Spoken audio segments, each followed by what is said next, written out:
Good morning. Good morning, everyone. On behalf of the VI LitFest team, welcome to our pre-LitFest activities for the 7th Annual Virgin Islands Literary Festival in collaboration with the Caribbean Writer. The festival continues to grow and develop, and we have a great lineup this year. And we would not have made it this far without our team, particularly Charlene Spencer Johnson, who is in charge of program logistics, and she's also the other half of the Caribbean Writer. And of course, the very backbone of our technology, we have Adrian Wajasa, along with Matthias Clavier, an assistant director, who is the assistant director of communications, technology, and distance learning at UVI, and Ray J. Joseph, our technology assistant. There are other members who cradle this festival in a warm gel of cooperative hard work. We include Diane Levans, our treasurer, Yvette McMahon, the secretary, Michelle Crispin, Ivani Jeremiah, Janice Valmon, Elaine Jacobs, Carol Henneman, Lucien Downs, Douglas Canton, Stefan Carty, who is the newest member to our team. We have a keen eye, you'll notice, for passionate workers. And so each year we add our new team members who have a passion for what we are trying to do here in the Virgin Islands. Special shout out to all of the other people who have helped us in some way, even in making inquiries about our progress. In particular, Governor Bryan, who has been a supporter of the festival from back in the day when he facilitated a panel. And of course, we would be nothing without our sponsors, the University of the Virgin Islands, U.S. Virgin Islands Department of Tourism, VI Lottery, Cane Roots, Art Gallery, Caribbean Museum Center for the Arts, Vivo, Pepperpot Press, Undercover Books and Gifts, and St. Croix Foundation, our fiduciary. And so it's my pleasure to welcome you, and we hope that what happens today exceeds our expectations. It's been a lot of pain in the birthing, but we've finally arrived at the birthing day, and welcome. The next person up would be the Department of Tourism, and then our Lieutenant Governor, who's a poet, journalist, and now our Lieutenant Governor.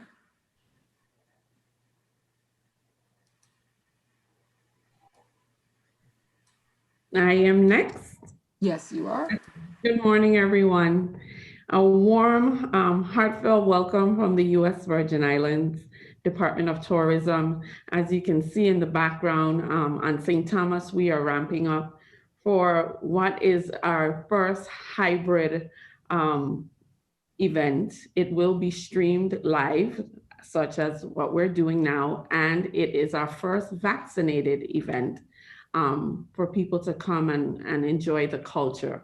And it's in that breath that I say, you know, it is on behalf of Commissioner Joseph Boshota and the entire Department of Tourism team, it is our absolute pleasure to work with you once again on the 7th VI Literary Festival and Book Fair in collaboration with the Caribbean Writer. I think we've supported the Caribbean Writer for almost as long as I've been with the department. Since its conception. And so it's really important that we continue to promote our culture and our history through our arts.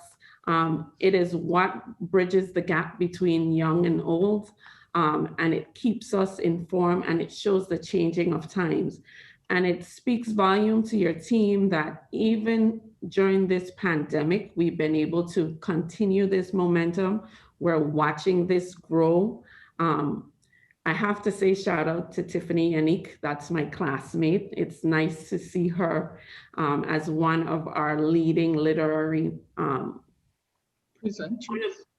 one of those leading literary, strong women of our community that has grown and blossomed outside of our territory. But also I wanna say congrats to the Son of Soil, Edward Brathwaite, for his outstanding contributions to the Caribbean literature, and for showcasing and highlighting our dynamic melting pot we are blessed to call our culture. You know, words spoken softly or as hard as the volcano erupting like La Soufrière have moved our people to triumph in perilous times. And we will continue, and we should continue to use these forums to make a change, give hope, and encourage each other that better days are here and will come and follow shortly. So once again, on behalf of the Department of Tourism, I'd like to just thank all the panelists and everybody that have made this event such a wonderful success. We stand by you and we will continue to partner with you and even, help grow this event in years to come. Thank you. Next up, we have Ms. Brown. Stephanie Brown is up to introduce Mr. McMillan. Yes, thank you. Thank you for all the hard work of the Virgin Islands Literary Festival. I am Stephanie Shalana Brown, and I serve as the Department of Education's Director of Virgin Islands Cultural Education. We all have journeys while we develop who we want to be. I heard the saying on many occasions that we do not find out who we are. We choose whom we want to be. Of course, many factors help to determine what choices we make.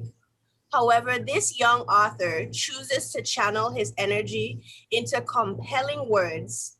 The poet tells a contemporary story of some old narratives that the young encounter, especially the Black and Brown youth. In his book, Writing on Roots, this Virgin Islands author states that poems have waked him up on occasion.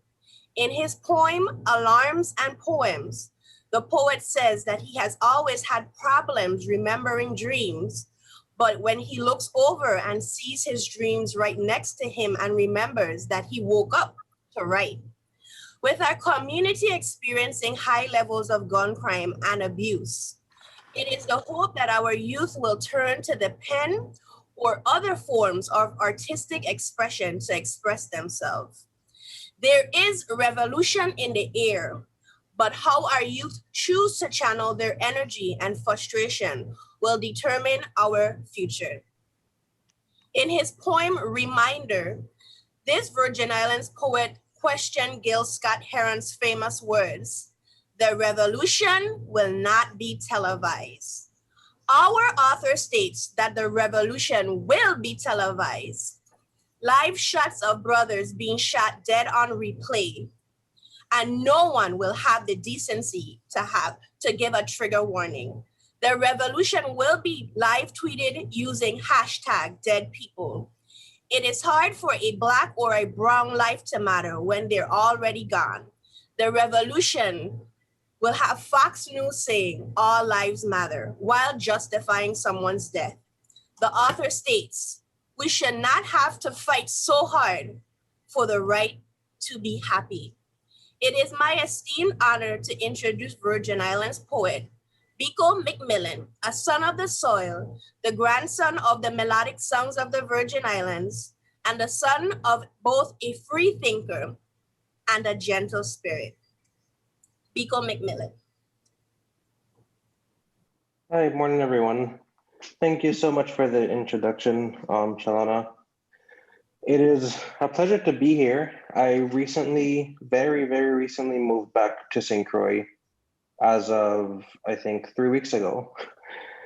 So I'm here now. And yeah, I'll just jump into it. So I have been a poet for a while now. I can't remember exactly when I started, but the first poem I remember writing was, I think, the summer after 7th grade. And the reason I became a poet was because it was sort of by accident. My brother, he used to write poetry when we were younger. And he used to write for, therapeutic reasons. And so I just kind of saw him writing and I was like, well, you write and I want to write too. And eventually I sort of just picked up, he stopped and I kept it up. And so what that sort of resulted in was this, my first book, Writing on Roots, which was referenced in my introduction. And this was the first book that I wrote, first of two. And this book, so there's 50 poems in here. 45 of them I wrote over the course of 3 weeks. I was fresh out of college, I was unemployed, and I was like, I need something to do. And that thing that I chose to do just happened to be writing a book. And so what I'll do right now is just start with a poem from my second book, Blue Period. This one I didn't write as quickly. I was in New York for the past 2.5 years, working at Memorial Sloan Kettering in a research lab. And I was just compiling poems, and all of a sudden I said, let me put them into a book. So this first book is called Fire is a Sound. And I wrote this one, I think I wrote this one in Denmark, actually, of all places, after having seen the I Am Queen Mary statue over there.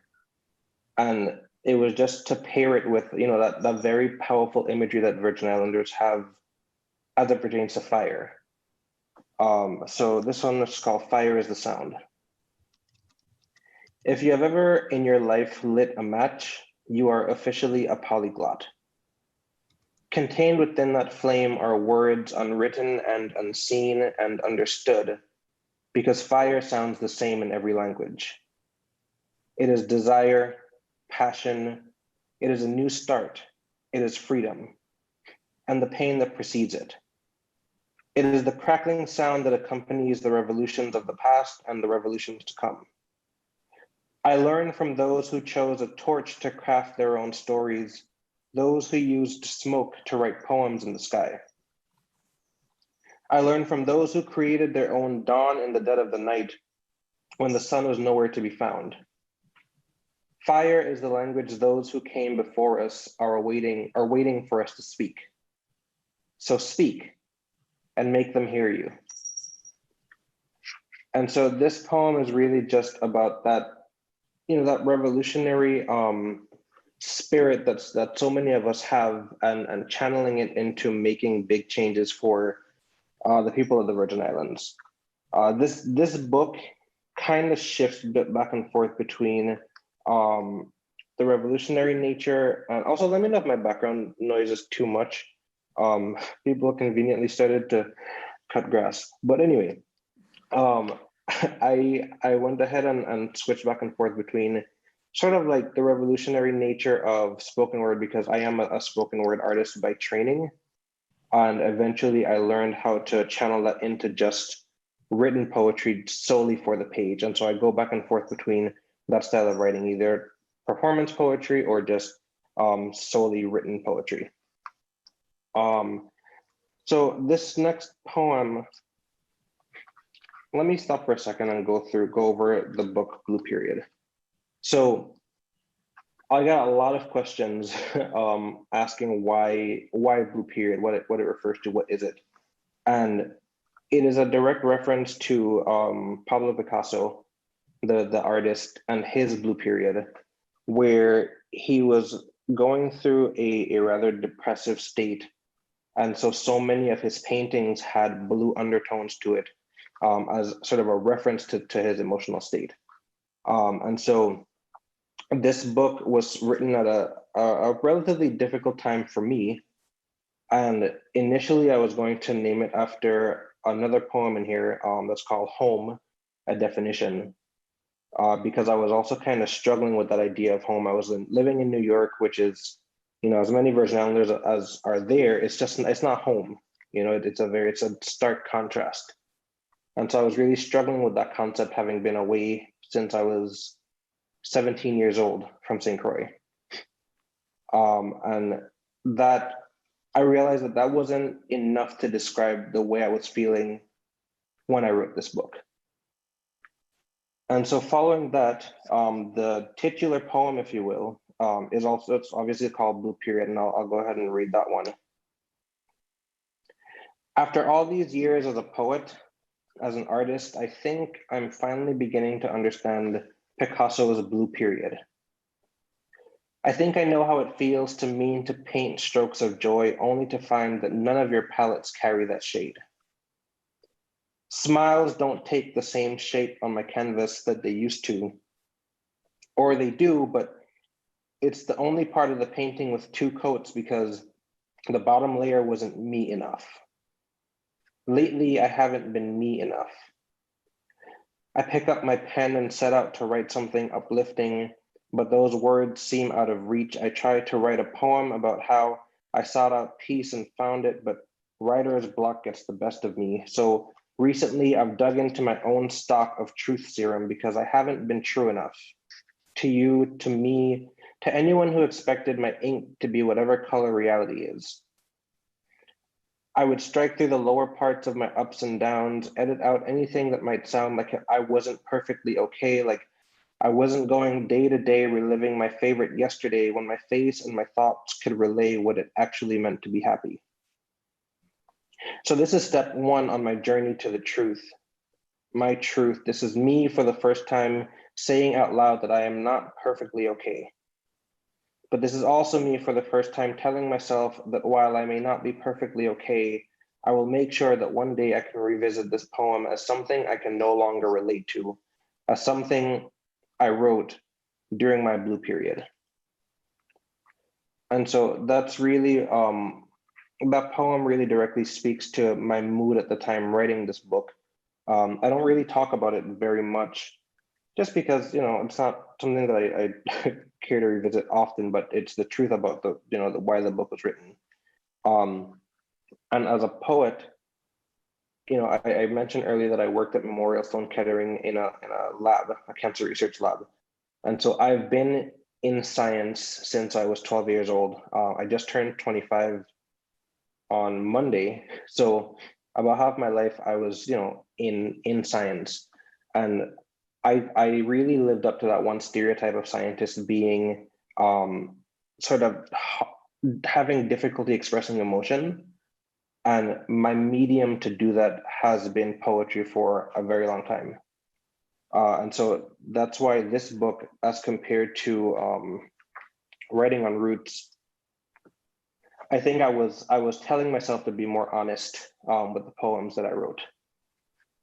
And so following that, I'll jump into this other poem that I wrote on the train. It's funny, I haven't actually read from this book in a very long time. And as I read this to you, I'm remembering where I was as I wrote these poems. And this one I wrote on the train. It was the D train, the Uptown D train in New York City. And it's called Revelations. I pray for the day I will be able to find the God in my decisions. I have looked up in hopes of finding him when I have all but lost myself, to find only that the tears run down my face slower that way. I long for my clasped hands to give me hope on demand. I long for the good word to provide peace when I can no longer bear living without it. But the only books that provide solace are the ones I have written, because I will never have to question the author's intentions, only the author's reason for existing. Still, I hope he does not exist. Because if he does, I will have more than his intentions to question, and he will have more than just my unheard prayers to answer for. And so this is really just like, it's funny how, for me, poetry tells a very vivid story of where I was at the time that I wrote it, because I have a very difficult time making up emotions. And so I kind of need to be present in the moment for when I write these poems. But I'm also a bit of a romantic, a hopeless romantic at that. And I think some of my poems really kind of reflect that. But before I go into that poem, I want to talk more about poetry and my journey. So I don't think I understood quite the power of poetry as I was, learning how to write it, how to express myself that way. The way that I learned was my brother and I would binge watch Def Jam poetry when we were younger.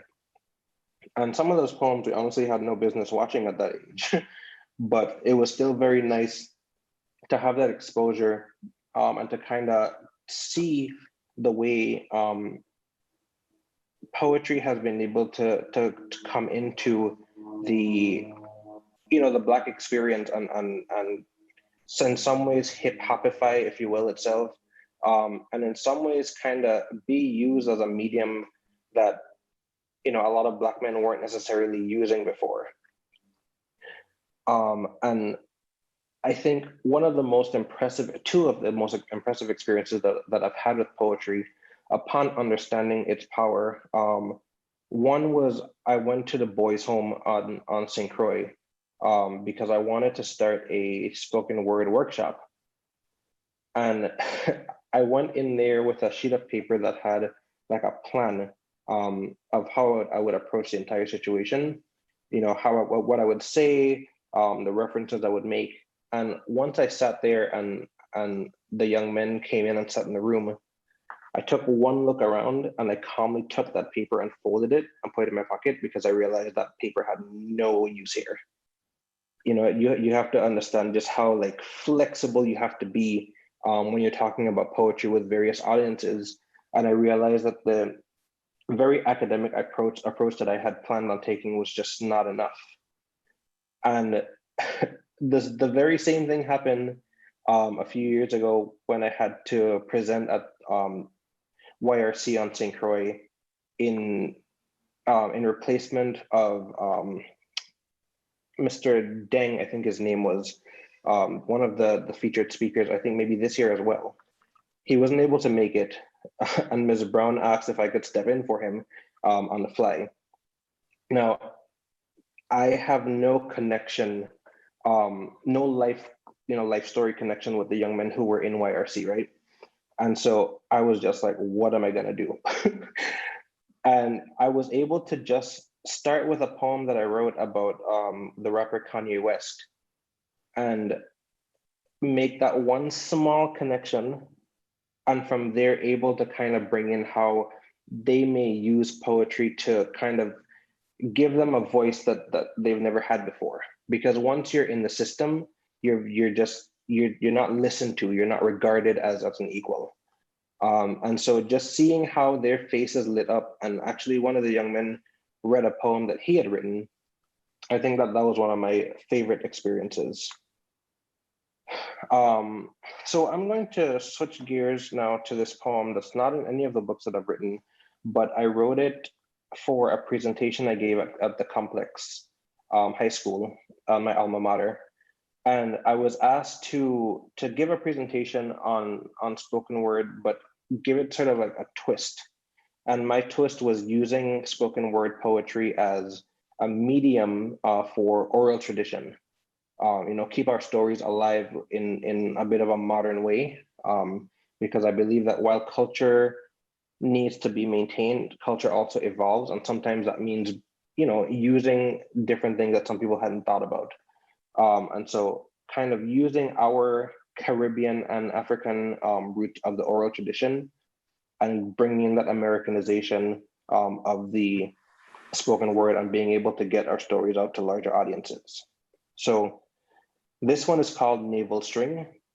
And for those who are not from the Virgin Islands or the Caribbean, whenever we want to say that we are, born and raised someplace, we would say our navel string beria. And so this poem kind of speaks to that, but it also makes sure to bring in that aspect of the Virgin Islands is not perfect. It is home, but it's not perfect. So this poem is entitled Navel String. 1. My navel string buried too deep in VI soil for anybody to ever find it. Born and raised on these 84 square miles, I know her secrets as well as I know mine. On a windy day at the beach, you might hear the breeze whisper in your ear, mind your foot, iga kashade. But as a young boy, sometimes I may be laughing too loud with my brother and my cousin and my cousins and my cousin who isn't my cousin, but you can tell me they weren't my cousin to hear the warning. Songs of my youth play over and over like a broken record. We reach in, we reach in, we reach into the beach in. We reach, we reach, we reach to the beach. With our recording studio being the back of a truck that was probably illegal to ride in anyway, and still we had fun. I spent many of those days in my mother's purple and white house in Tyne Farm, and at night on the porch, we could see a skyline more toxic than we would ever know. A cloud machine, towers of economic freedom, towers of environmental bondage.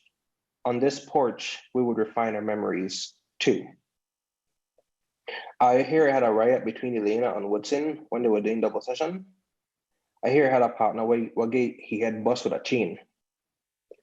I struggle with putting these lines in a poem I would read to high schoolers until I realized junior high schoolers lived them.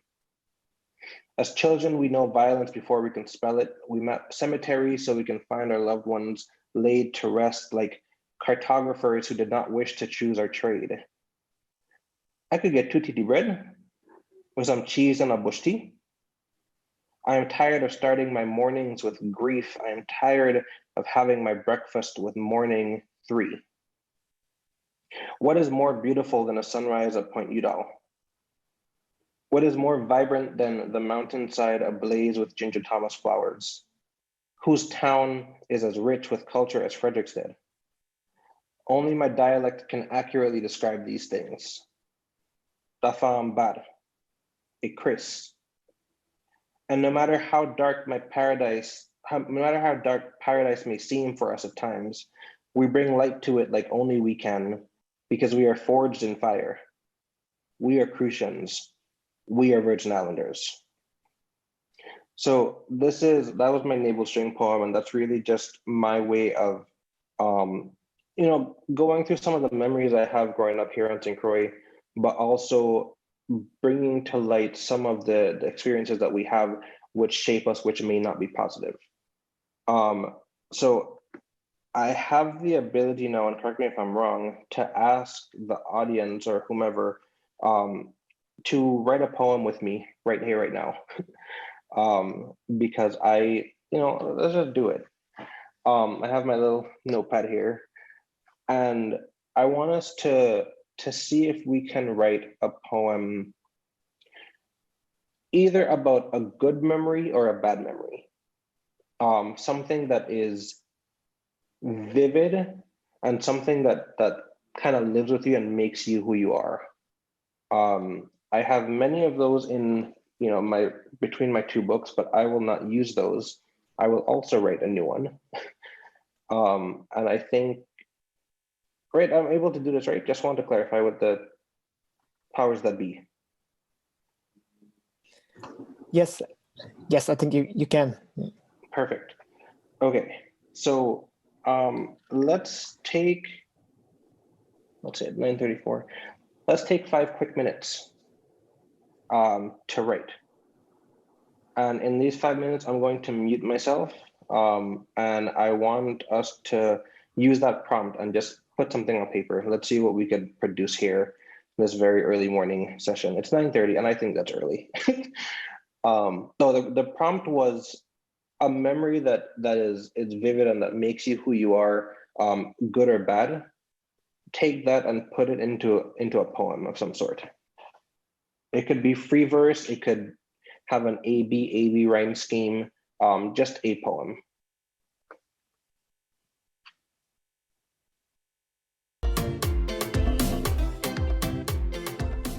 Everyone deserves a second chance. The VI Lottery is giving players a new wave of opportunity with the Second Chance raffle. If you enjoy the excitement of playing the VI Lottery, now you get another shot at winning. Every 2 weeks, one lucky player in each district will win a $200 gift certificate, which can be used at various stores in their district. Who wouldn't want to take advantage of an opportunity when it presents itself the second time around? Didn't win? Go for the second chance drawing. It's easy to play.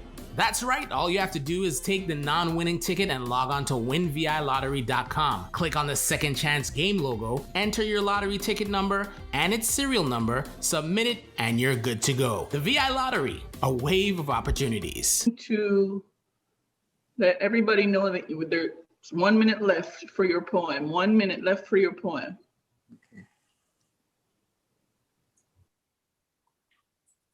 Yes, please go for it. Hello, and good morning to all the panelists and to everyone who is participating in this absolutely wonderful experience. And a special hello to you, Biko. God bless you and keep you, and may He keep your mind sharp and your tongue swift and your heart full and your happiness great. But that's not a poem, that's just for you. Okay. Thank you. Okay, here's what I wrote today. I discovered words in my word yard, chiseled in my mother's womb. They told Mommy, your child will never talk. The one with a funny eye. When I was 2, Mommy said, girl, you ain't gonna ever stop talk? And my reply was, but Mommy, 'tis you put all these words in my heart. That's beautiful, beautiful, beautiful, beautiful, beautiful. You know, Mommy is my big inspiration, and I feel her energy so heavily because this week made 2 years since she died.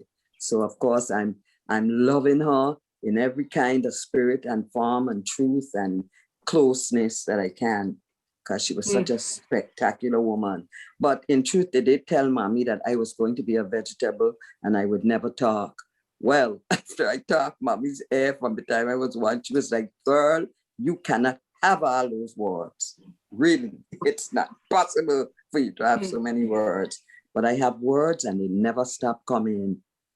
Oh, that's so right. Praise God. Praise God. Thank you. Thank you very much, Ms. Henneman. I see the poems in the chat. I do have to stop right now, but if you do post them in the chat or want to send them to me directly, please feel free to. Thank you very much. I'll read mine real quick. It was oh my God, I can't think of the word right now. But after today's flight, I am not, Jesus Christ, I am not so quite certain this place will be home. I had to write a very quick one in 1 minute because of the movement. But that was my poem that I wrote just now. I thank you very much for having me. Shalana, thank you for the beautiful introduction. And I want to thank everyone for listening to my presentation. But please feel free to send the poem still to me because I would like to read them. You can send them to me directly in the chat.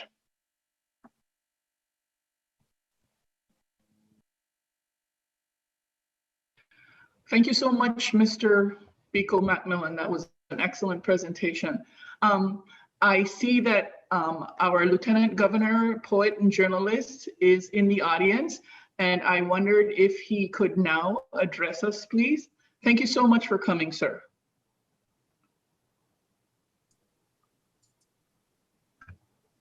Good morning. Morning. Good morning, everyone. My apologies for joining late. We're living in the time of technology, and so you always have to anticipate technological challenges. And somehow they always seem to come at the precise moment that you're trying to connect, right? So I'm sorry I missed the very beginning.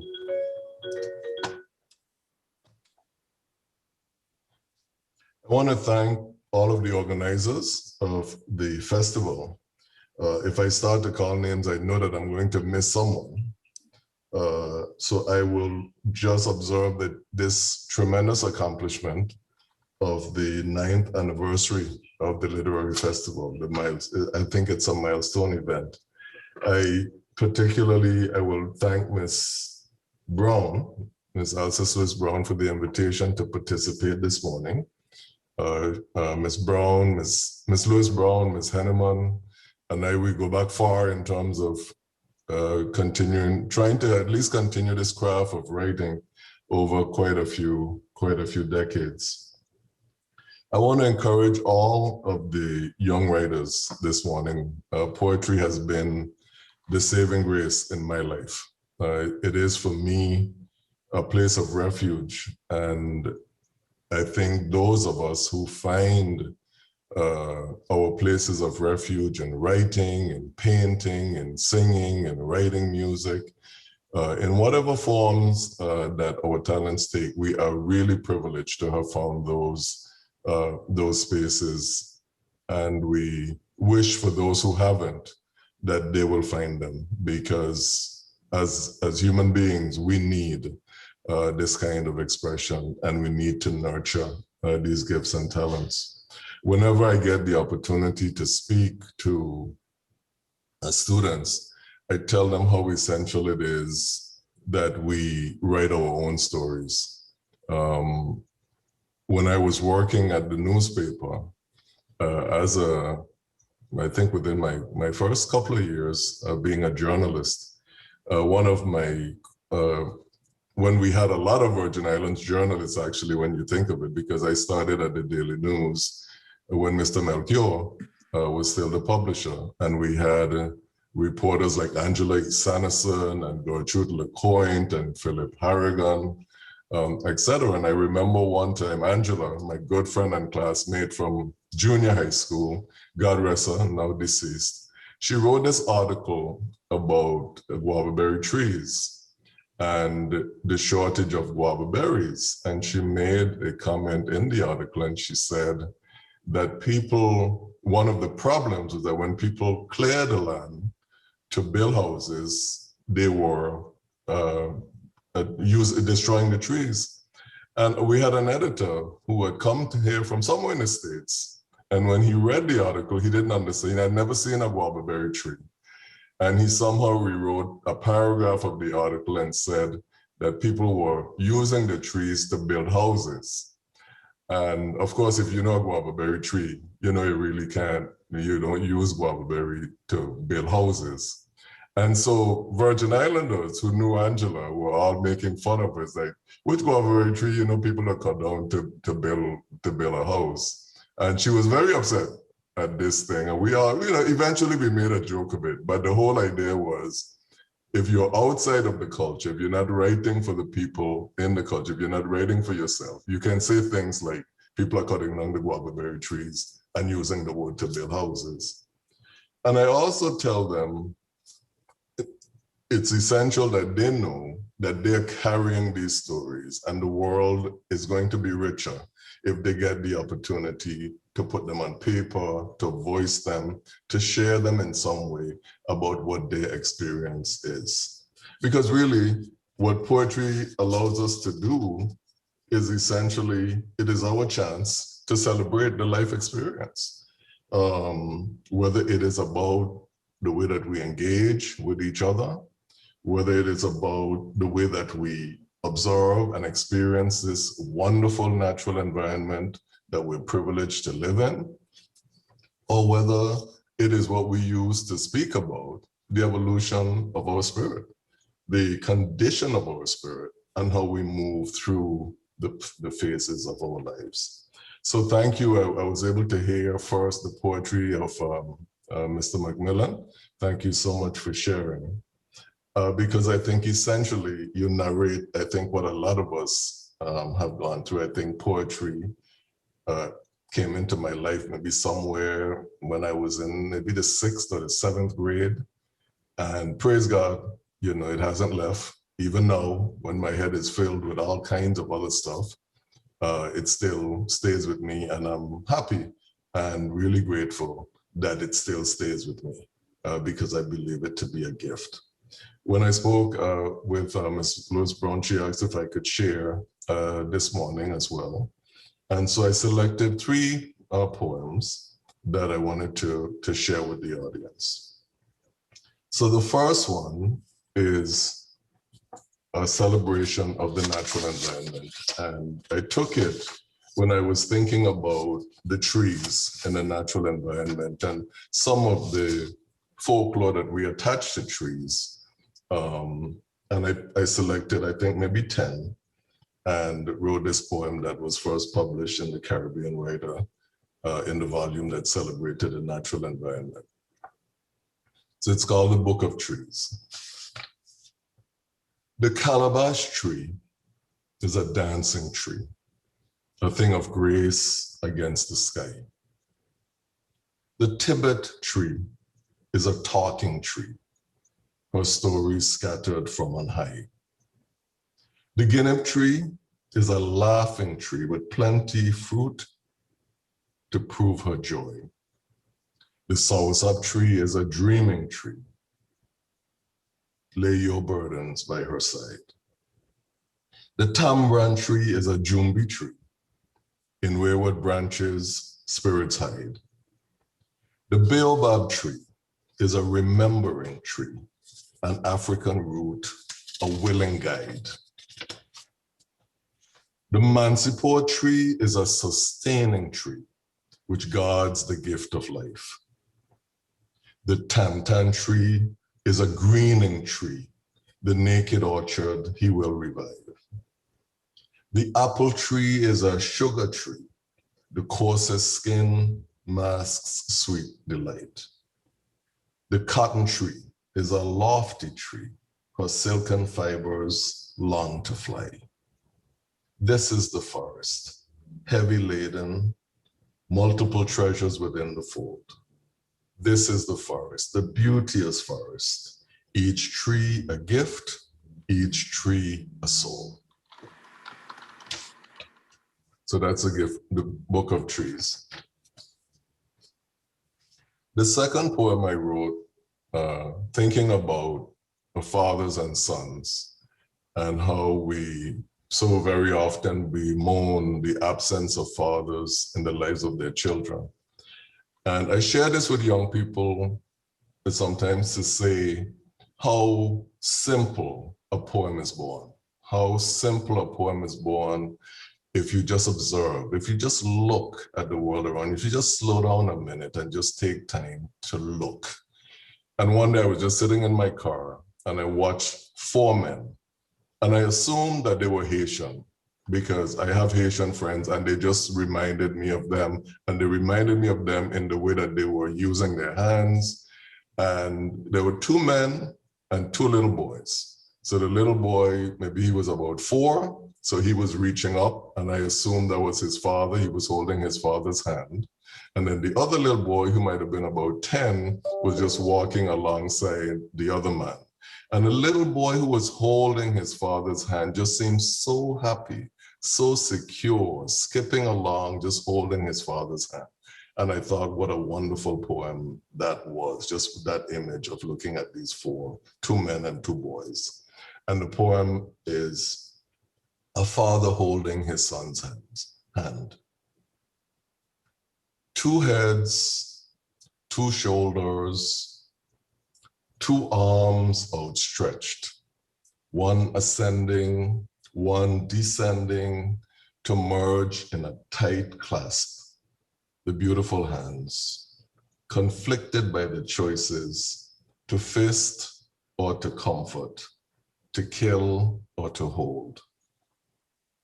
The world is a safe place for a fragile boy whose father holds his hand. As they tread the streets of battle, the storied paths of an island paradise, littered often with the screams of hate and anger. The boy is smiling. His heart is at rest. The father's wrinkled brow contains the mystery. Is there a storm in the making, and will he weather it here or elsewhere in a pasture more lush? The man is a strong one who stands in the storm. His legs hold the power to take him swiftly from this place anywhere for the flee.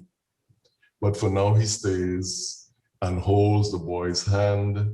They're framed by the sunset as it brings the night on. The boy has a song.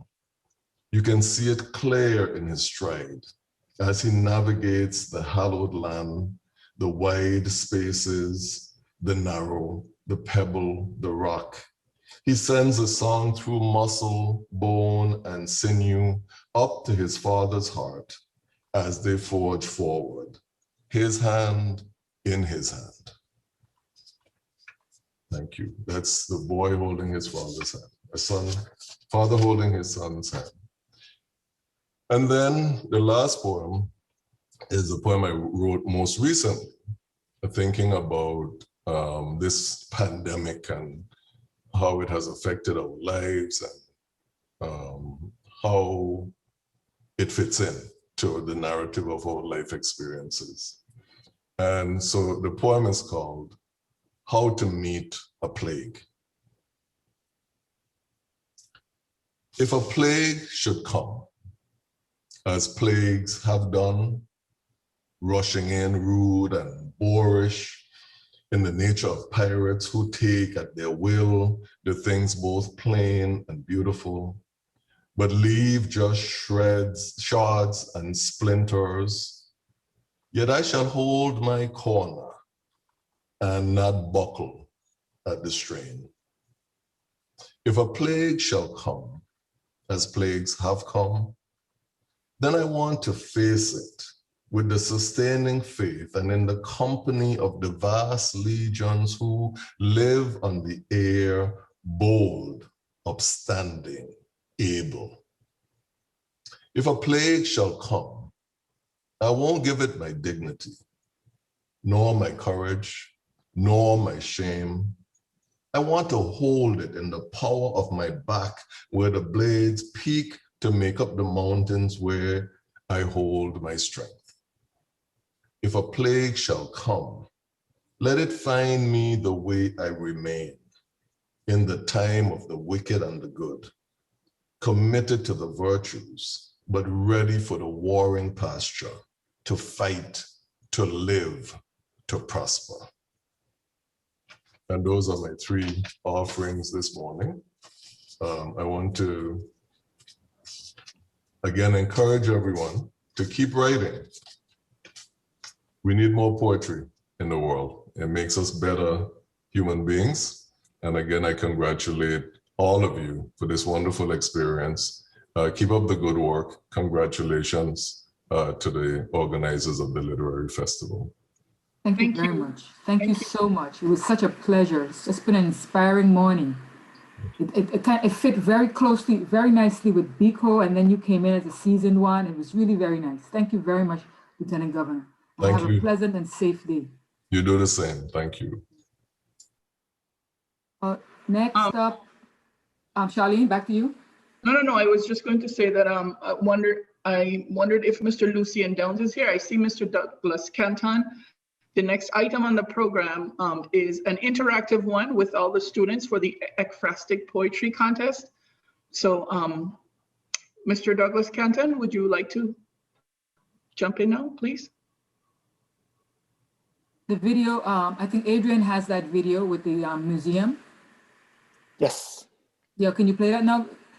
And while you're doing that, I just want to say this while you're doing that, is that we have introduced an Ekphrastic poetry competition for, particularly for the students, but any other person over 18 who wants to get involved can also do that.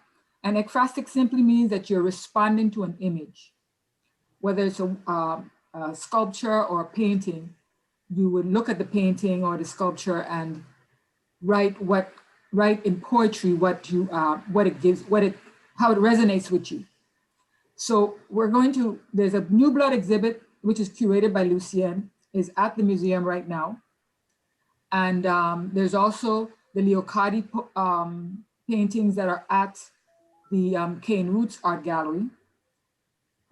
Today, you're going to see the pieces that are at the museum, and you can choose one and have your poem back to us by 6 o'clock tomorrow evening. You can post it on Twitter, Facebook, or Instagram, and the person with the highest number of likes will get one of 4 prizes, 4 really nice prizes. So right now, we're waiting for Adrian to pull up the video, and you have a little view of the museum and some of the paintings in there. You might have a chance to choose a painting right now that you can work on over the next couple of hours and then post it. And then we will, based on the number of likes, we will issue the prizes.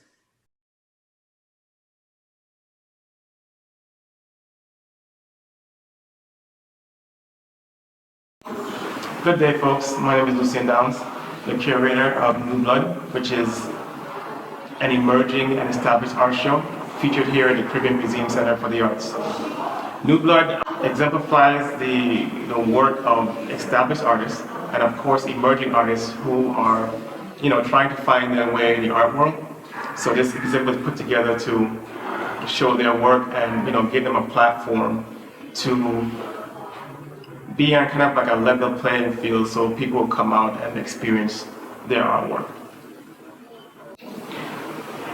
We at the Caribbean Museum Center have partnered with a literary book festival to allow you wonderful people to come out and select a painting or a photograph that appeals to you in some way, that creates an emotion within yourself that you can write a poem about. The Caribbean Museum Center, along with the Literary Festival, challenge you, yes you, to view a few of these selected images, or you can come down and select an image for yourself to write a poem about. Something that you gravitate towards, something that evokes some kind of emotion within you. We challenge you to show us what you can create from viewing these works.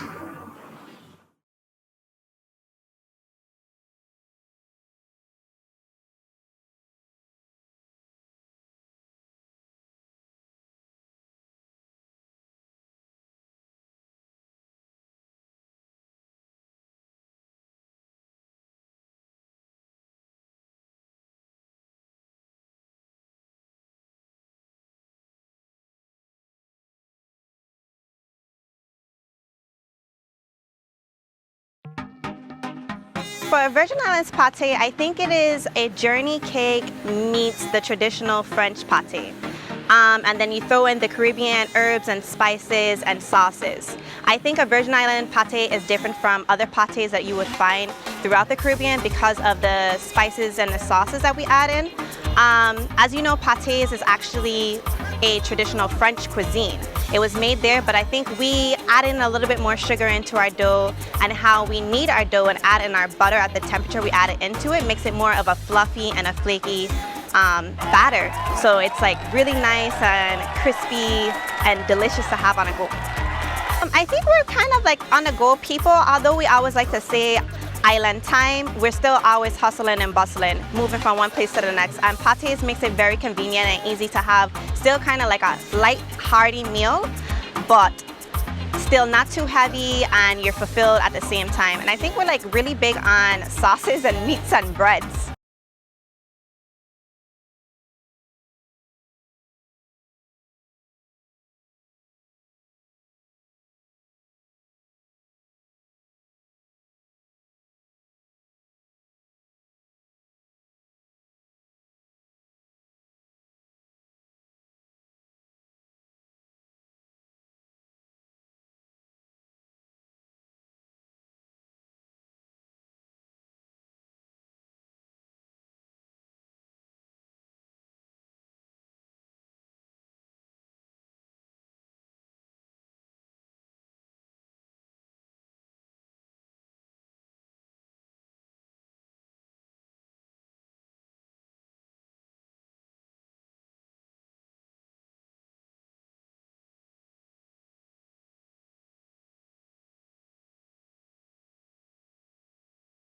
Thank you very much. So now the challenge is on. We'll see what we get. As you see, we have a lot of writers in this group, so I expect that it's open to everyone. Thank you for that. Well, good morning to everyone. It is indeed an honor and a privilege to be here to be part of this wonderful experience at the VI LitFest. Today we have the auspicious privilege of speaking about Mr. Leo Carty, one of the finest artists and writers in the Virgin Islands. And so what we're going to do today is we're going to celebrate his work through his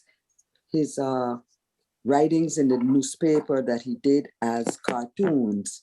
And of course, cartoons are, of course, a very great literary expression where you have to be so precise and concise with your words, because all you have is one little picture, and you'll see with Mr. Carty's work, 1 or 2 lines. So it is my distinct honor and privilege to introduce his son, Stefan Carty, who of course is behind a great project in St. Croix where he's rededicating his life to his father's work by offering his father's work for sale and for exhibition and for any other way in which you would like to use his work. If you notice my backdrop, I had to put up Mr. Carty's work because I am one of his greatest fans. And so everything in my backdrop belongs to Mr. Carty. The only thing I don't have up here is Stefan. So I'm going to ask him now to come on and to introduce his work. And then he has the first slide, with the cartoon, and then I have mine, and we'll hope that Mr. Adeyemi and Mr. Hewitt can join us shortly, and we'll continue along the way. So here's Leo Carty in cartoons, living the Virgin Islands experience and helping our young people to understand that history is extremely significant to our survival, because if we don't know where we came from, we certainly won't have any idea where we're going. So I turn you over now to Stefan, who will introduce his father. And before he says his poem, I will tell you a little more about Stefan, because he himself has had an outstanding career. Stefan?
Yes, good morning, my dear.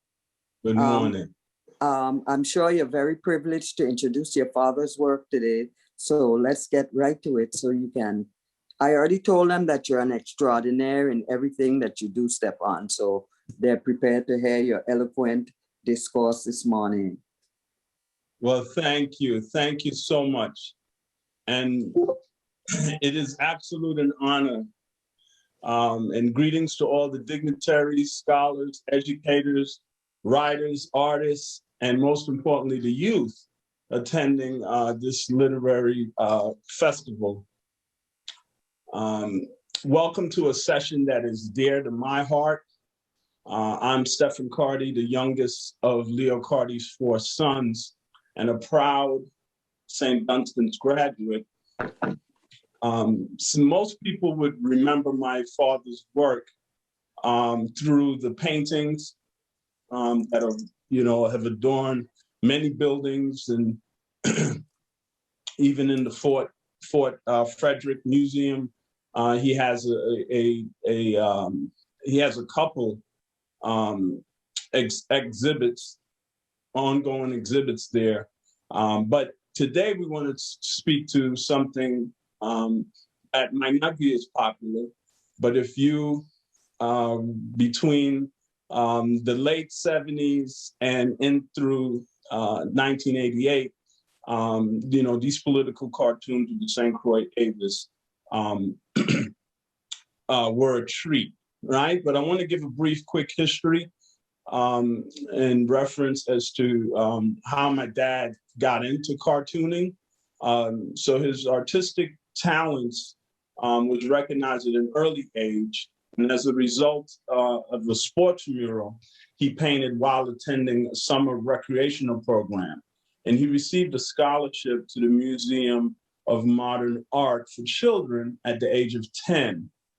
And then after graduating the High School of Music and Art, he attended Cooper Union School of Art, later Pratt Institute, studying commercial art design. And all of his art training was in fine art and illustration. So as early as 1960, he did editorials for the New York Age, a Black weekly newspaper, and he never stopped doing cartooning off and on as he worked through different mediums.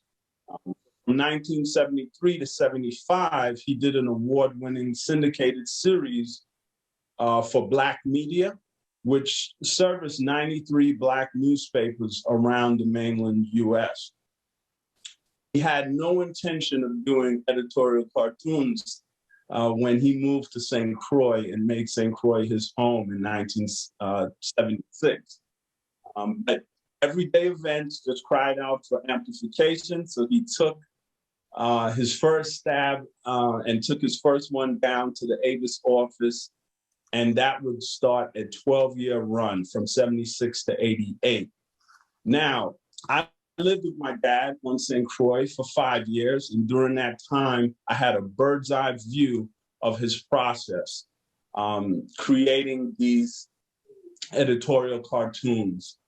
It was an experience that, you know, we will further get into today. So if we can, Mrs. Alscess, and thank you, pardon me for not recognizing this great lady, Alscess Lewis Brown, who's just, we started talking and speaking about doing something like this last year. And so I just thank you for thinking of me and thinking to include my dad's work with this great event. Do we have the panel up and we're ready to go to the slides? Yes. Perfect.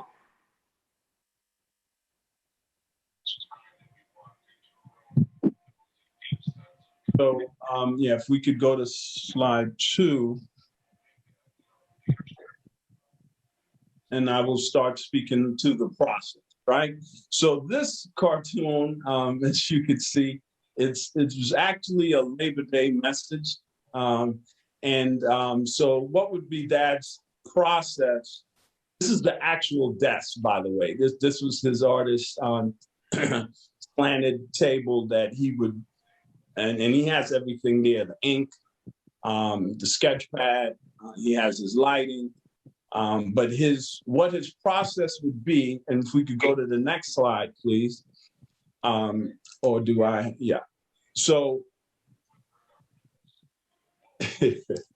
this is a classic one here. It was actually one of the first ones that I remembered because Senator Bilal actually approached Dad when we were at an event out west.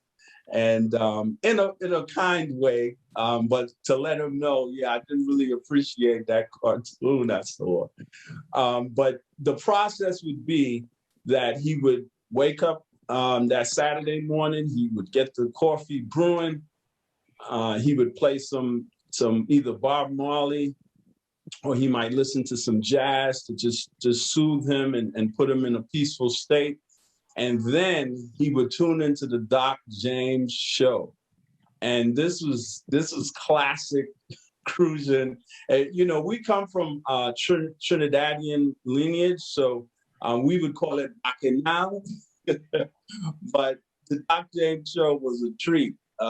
And he would get all of his thoughts and what was hot. It was like putting his ear to the street. And that's where he would come up with his concepts. And by noon, he had to deliver these every Saturday. So just wanted to give that point of reference. And at this point, I will introduce, as we're going to go through the distinguished panel members joining us. Of course, we have Alscess Lewis Brown, but then we also have Ron Hewitt, who's a native of the a native Virgin Islander from the island of St. Croix. He's a historian and a school teacher. We have the Honorable Carol O'Brien Henneman, and a great poet. Didn't know you were a poet, Miss Carol, but that was a treat earlier. And she is published a lot of poetry. I published a lot of poetry. Okay, but, I didn't know. Yes. So yes. career educator and published writer and motivational speaker. And then we have the honor to have Sele Adeyemi. Adeyemi. Okay. Is originally from St. Thomas. Excuse me if I botched the last name. St. Thomas by birth. And over the last 40 years, he has taught history on the secondary and levels in St. Thomas, St. Croix, and Virginia. He's an author and engaging freedom's journey. And with that, I will turn it over to you, Ms. Alscess. Did you include Ronald Hewitt in the? I did. Yes, he did. He did. Okay. He did. Okay, I am not. Mrs. Henneman is in charge of this section. I'm just a member of the audience, please. Okay. So, Mrs. Henneman. Okay, thank you very much. And time is of the essence here, so we have to. Yes, so that's why I'm moving along. Our next presenter is Mr. Ronald Hewitt. And of course, we know he's the historian extraordinaire and the educator extraordinaire. So Mr. Hewitt, the mic is yours. I want to thank you for that great introduction. I don't see my slide though. The first slide is. Next slide, yes. Next slide, yeah. Next slide, there you go. No, that's Sele's slide. Yeah, that's not mine. Free press. Free press is the next one. Okay, yeah. Yeah, you passed it. Go back. Back one. Yes, that one. There you go. Okay. Yeah. This is a pretty interesting political cartoon and a pretty good dedication to the whole idea of the free press.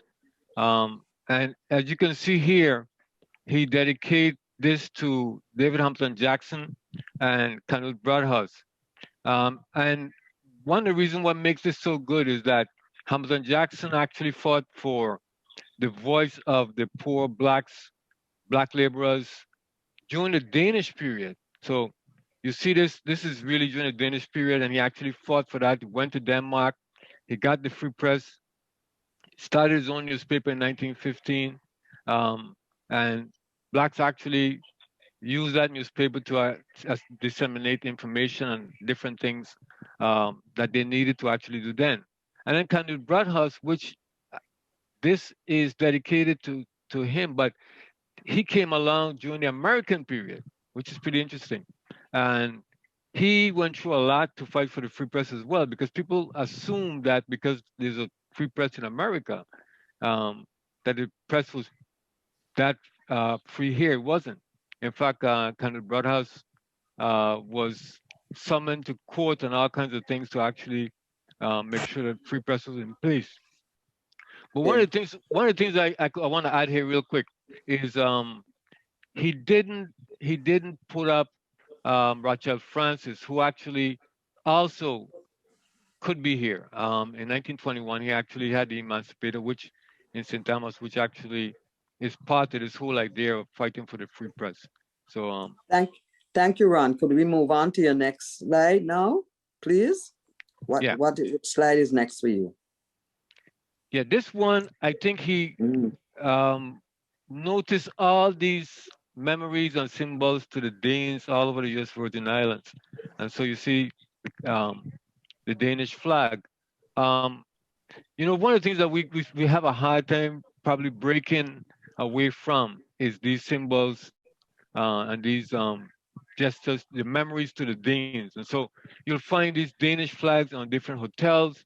You'll find we still talk about Danish history as if it was yesterday. We still talk about, well, we have a lot of street names after the Danes. So there's this fond memory of the Danes that he actually kind of points out that I'm not sure if we even aware of it, but there's a lot of dedication and memories to the Danes in the US Virgin Islands.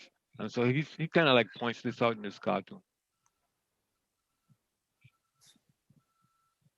Thank you very much, Ron, for those insights. And of course, you'll come back with your other set on our second go around. Next, Mr. Sele Adeyemi, I should say Professor Sele Adeyemi, who is one of the Virgin Islands' greatest treasures in terms of his historical perspective coming from Africa to the Caribbean and the rest of the diaspora. And Mr. Adeyemi has spent a lot of years studying our people and our culture. And so this is right in his ballpark. So Mr. Adeyemi, your first slide, please.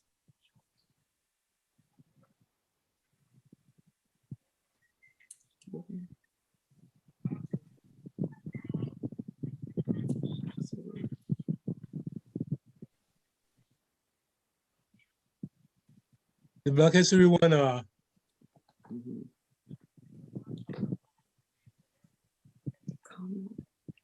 Mute. Yeah, we could.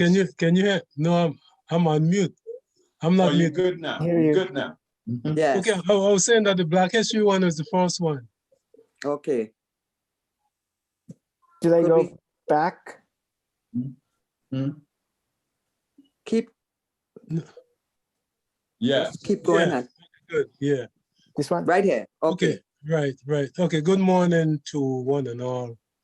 This Mr. Carty was profound with his work because one could look at this from several different levels.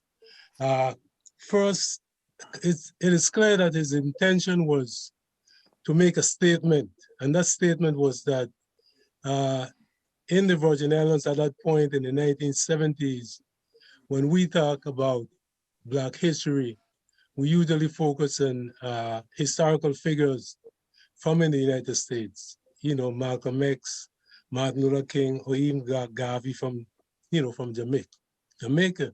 And we didn't focus on our own phenomenal historical figures in the Virgin Islands. I think that's the point that he was trying to make, that we should begin with the Virgin Islands and then expand outward. That's one take. And it was clear, Professor Adeyemi, that it wasn't in our books because we didn't have textbooks that included our heroes and heroes. Let me see if I can make two quick points because of time. One is that one could also, a Pan-Africanist thinking Virgin Islander could interpret this to mean, let's begin with Africa.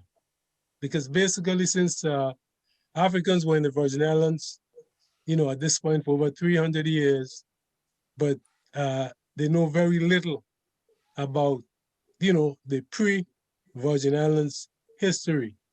And so one could interpret this Black history beginning at home to beginning in our ancestral homeland, which Pan-Africanists, sees Africa as our ancestral homeland, regardless of where you were born in the diaspora.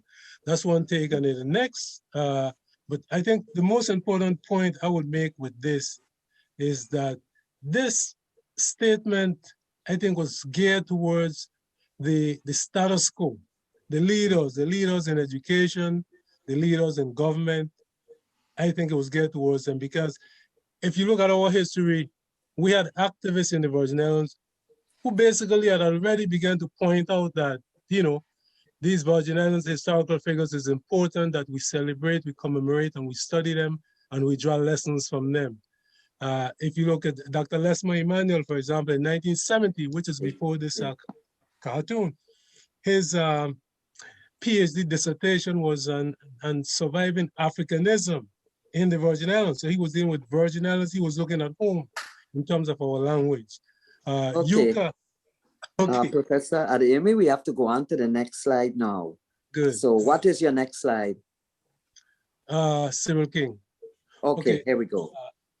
When you look at this picture here, it exudes a sort of dignity, respect, charm is how albeit refer to Cyril King in one instance.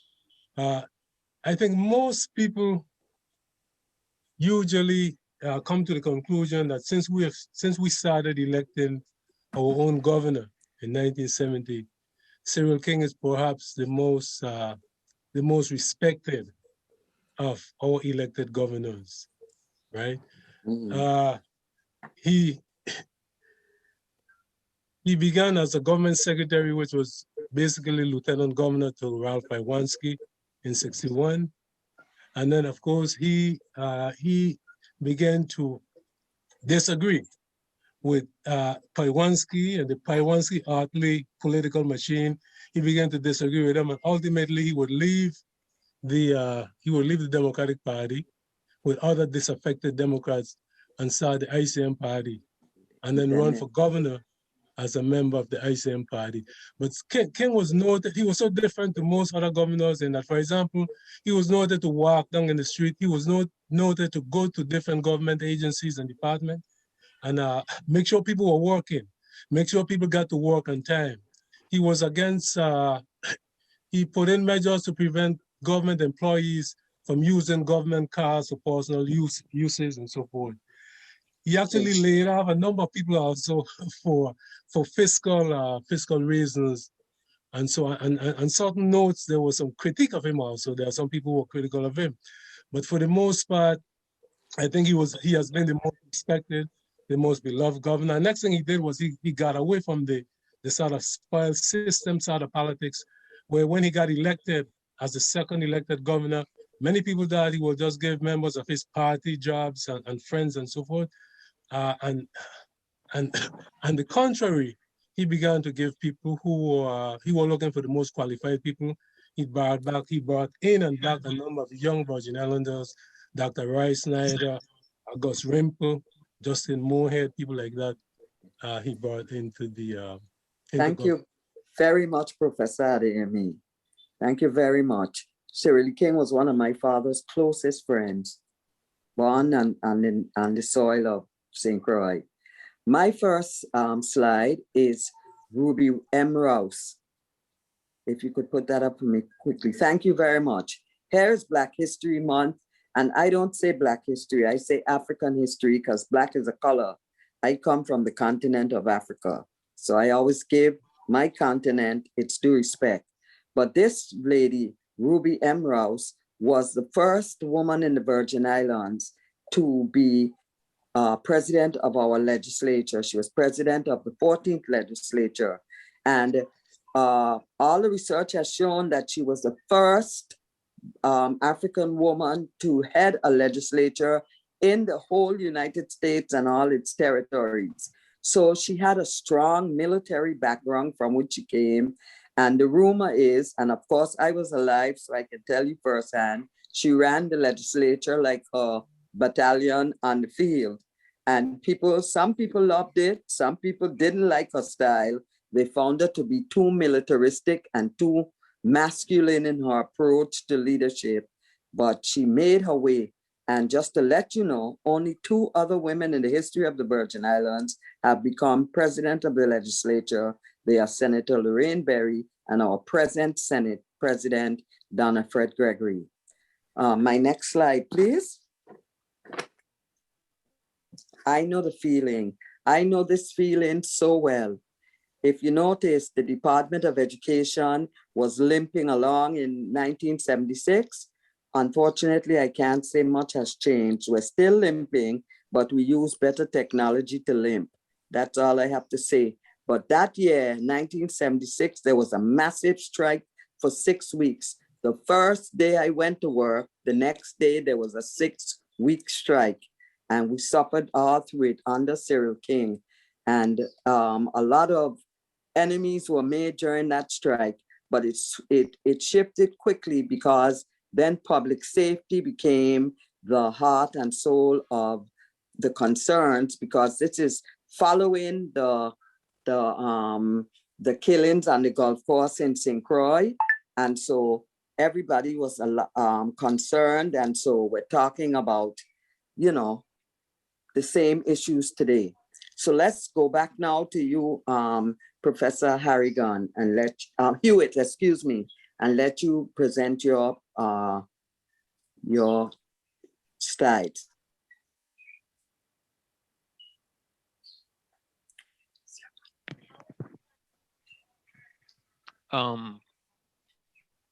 Federal handout. Okay. Gentlemen, just with respect to time, I think maybe we need to show one more slide. I don't think we're going to get to all 5 because we got to watch the time. I don't want to throw, oh, she's telling me my camera is off. I don't know. I'm hoping that it's not my fire, but go right ahead, Ron. Yeah, this is a pretty interesting slide because I think Mr. Carty probably wondered out loud about a lot of things that wondered out loud, like a lot of us wonder out loud about this whole idea of the federal government connection to us. We're so dependent on what we get from the federal government. We wonder what would happen if we are cut off, if the water stop runs, if it shut off. And so it's a serious concern. It was a serious concern back then, and it was a serious concern for him, I think, when he actually in '78 when he actually did this cartoon. And we still wonder about it because we depend heavily on our federal monies and stuff like that. Thank you very much. Your point is well taken. So you see, the more things change, the more they stay the same. Professor Adeyemi, your next slide, please. The day Jah cried. The day Jah cried. Yeah.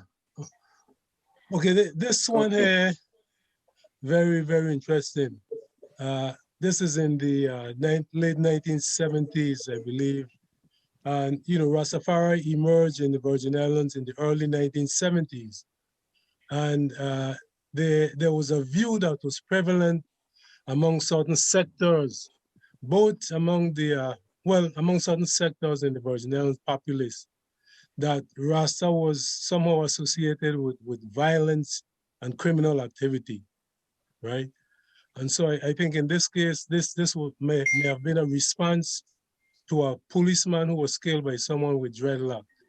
And the point I would make about this is that in the early years of Rastafari in the Virgin Islands, the early Rastafaris were not really exposed to a lot of the Rastafari literature, practice, and theory that existed in Jamaica. So in many instances, people were just going and trial and error, so to speak. They were using mostly the reggae music and the album covers, the information you find on album covers to guide the practice into Rastafari. So people will get the dreadlocks, they get the ice gold and green colors, they might cook the ital and veggie food, but in some of the, it will take time before Virgin Islands Rasta really begin to embrace a lot of the fundamentals that you find in the Rasta key texts, like the Holy Pibi, the Promise Key, the Royal Parchment. Those are key things that the Rastas in Jamaica were studying. And of course, they would have meeting or congregation where leaders would discuss a lot of the philosophy and thought and so forth. This was missing from the Virgin Islands. So I think when people associated Rasta with violence, those are some of the things you need to keep in mind. Thank you, Professor Adeyemi. My next slide is, hold on 1 second. Jeez, I'm very gone from me. Would you just turn to the one that says, "A job well done"?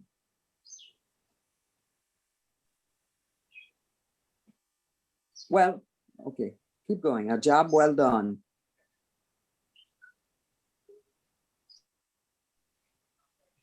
Yeah. Okay, well, a job well done. Here we go. This one is, I like to call it can of worms because, of course, it's self-explanatory. But look at the issues that Mr. Carty was writing about in 1980. Here comes the U.S. Comptroller's Office, who did all the audits. And here were the can of worms they discovered in Public Works, WAPA, and the National Guard. And the reason this is so pivotal to me is my mother did federal audits on the Comptroller's Audit site for 34 years as her career.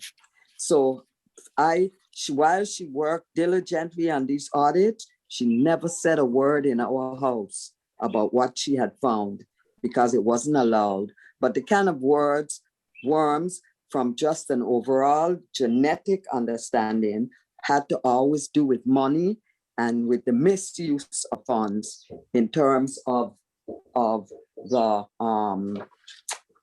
Virgin Islands. So Mrs. Brown, I think we should stop here in lieu of time, and you can direct me if we can still go on or you want me to stop here. Maybe you can do two more. Deng is getting ready to come on. He's Okay, but you know, we kind of usurp some of his time, so I don't want Okay, to throw so you. let's go. Yeah, I don't want to throw He's you away ready. off So let me tell schedule. him, let me tell him we're ready. Yeah, and then I saw the message, so we need to get him so he could go. I want to great. thank you very much for listening to our presentation, and we have more, and we're going to be on again Sunday afternoon, so you can come back and we'll do the other slides that we didn't do today to make sure that everybody sees all the slides. Okay? Thank you very much.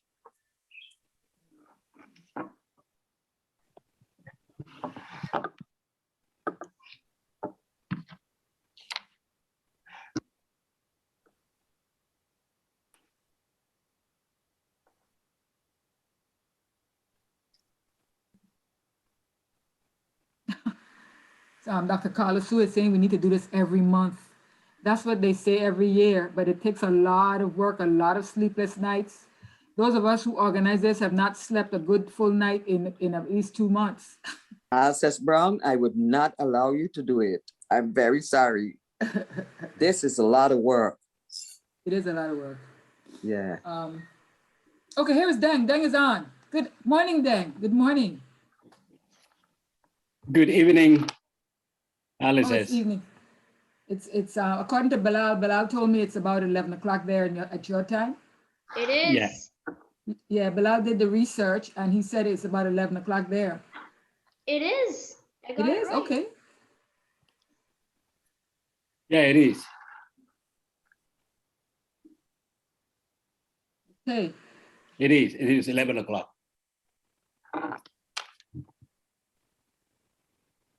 Okay, can we go? You're ready to start when we're ready to let you go, Yeah, I'm ready. Okay, your presentation has already been. Did you hear your introduction? No, I didn't. Okay, Bilal, can you do that again real quickly for us, please? Okay. Let me get it out. Okay. Good morning. Welcome to the Virgin Islands Literary Festival. My name is Bilal McFarlane. I am 11 years old and I am currently a middle school homeschool student in St. Croix.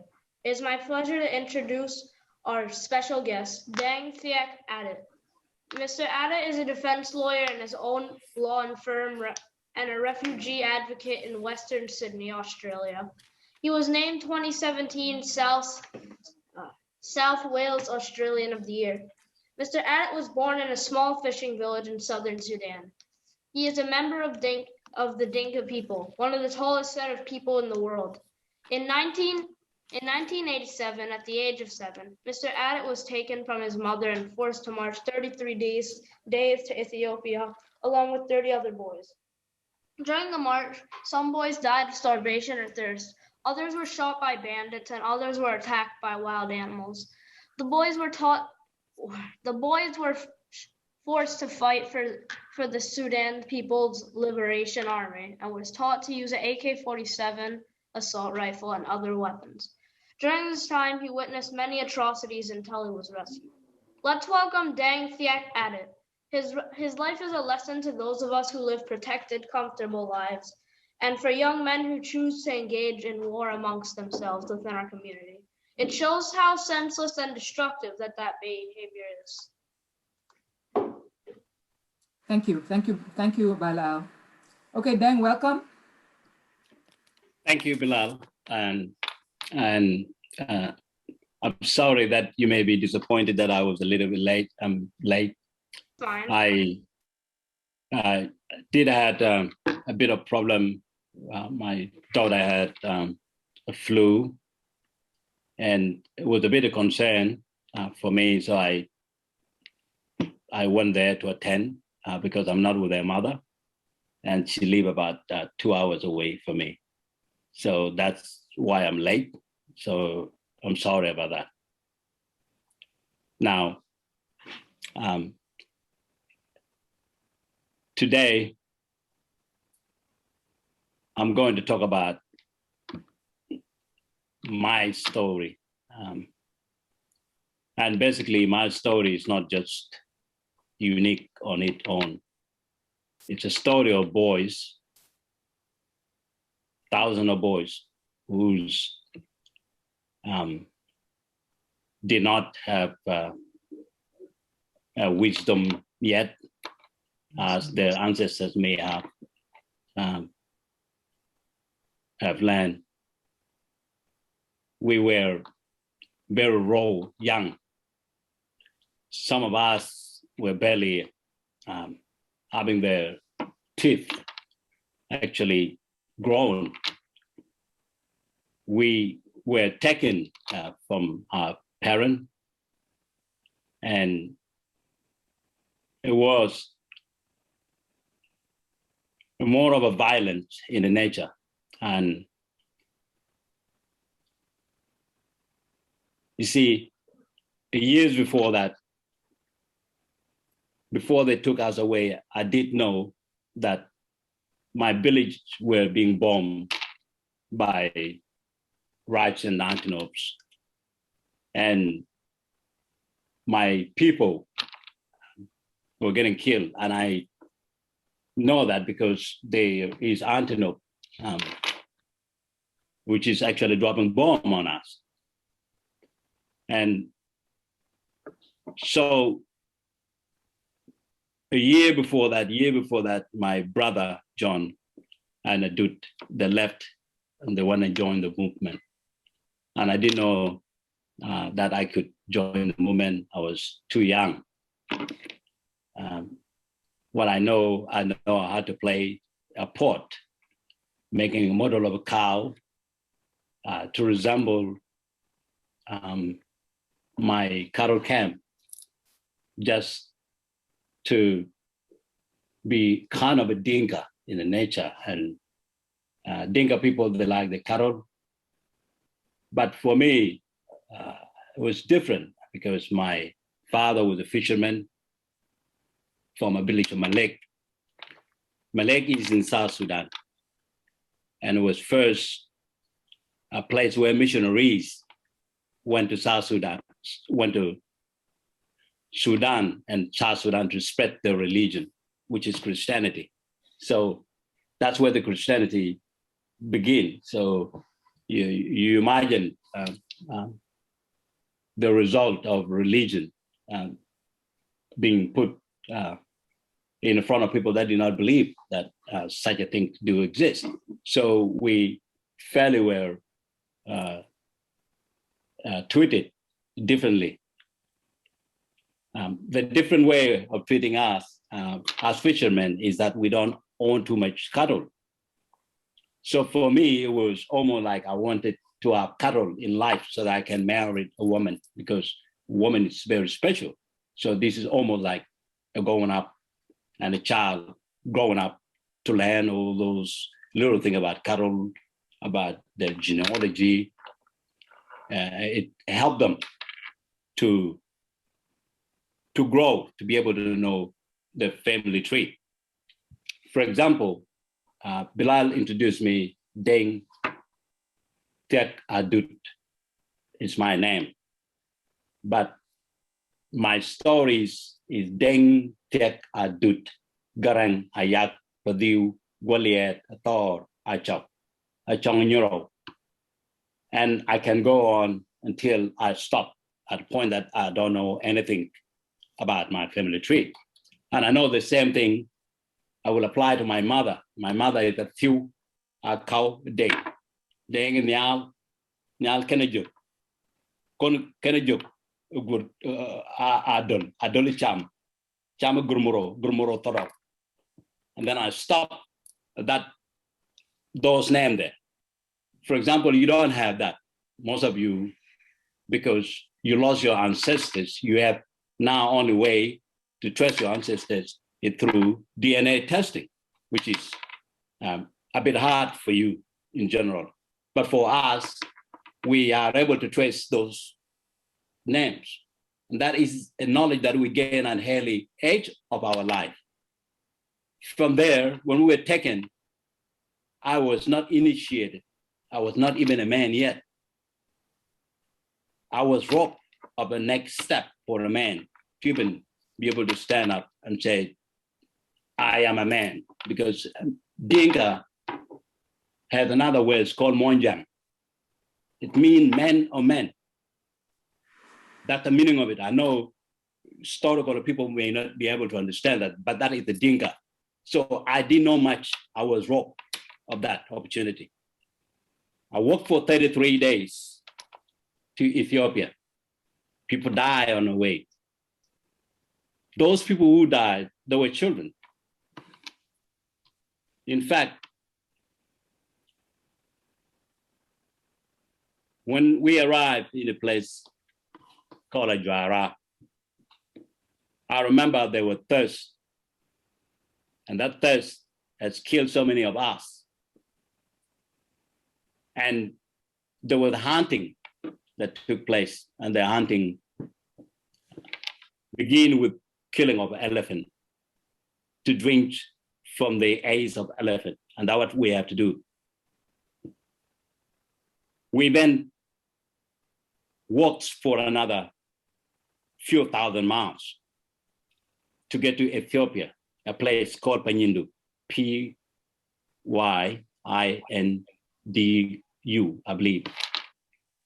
That place called Panyindu was a place of tribe called Anuak, Ethiopian border. The moment we got there, all the diseases that we didn't have them back home, we started to have them. I started having all kind of disease immediately when I got there. I become very unwell and dreaming about my mother, about milk, and milk seemed to be crucial because my uncle Gongich Ngwait, who was related to my mother's side, which has cattle, which are related to, Dinka related to cattle a lot. Gongich had a lot of cattle, so I dream of going back and drink milk from my uncle cattle. But unfortunately, that did not happen. What happened is I went mad. I lost my mind. I basically was eating human poo, just to the point that my stomach was corrupt.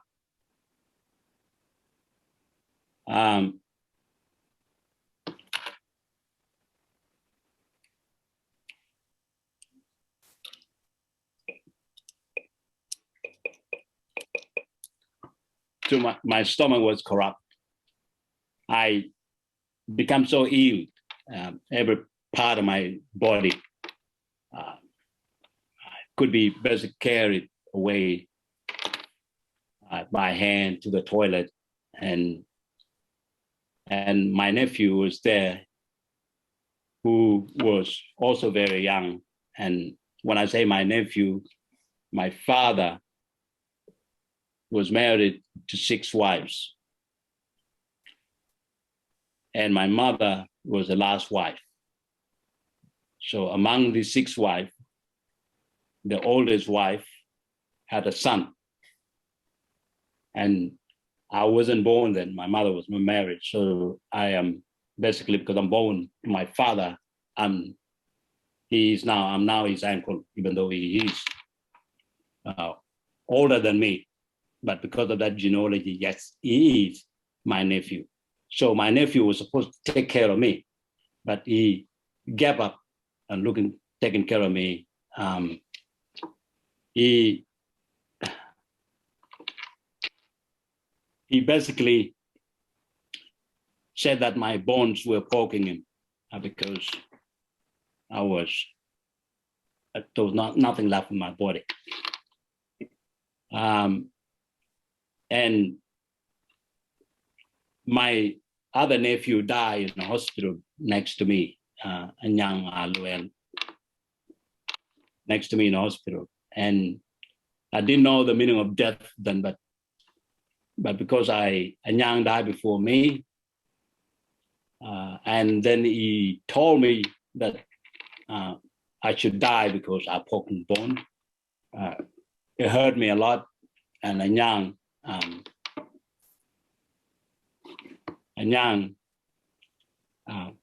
got to my mind, and that's when I lost it. So I was in mental ward and had other diseases, infection.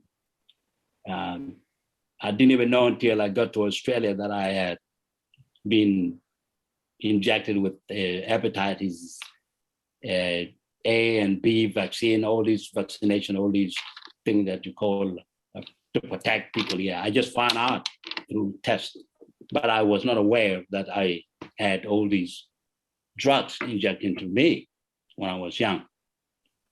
Yes, those who were close to me were dying. Mabiu Tuch, which is my half-sister son, also died. And there was another guy who left with me, his name was Matiop, Matiop. Matiop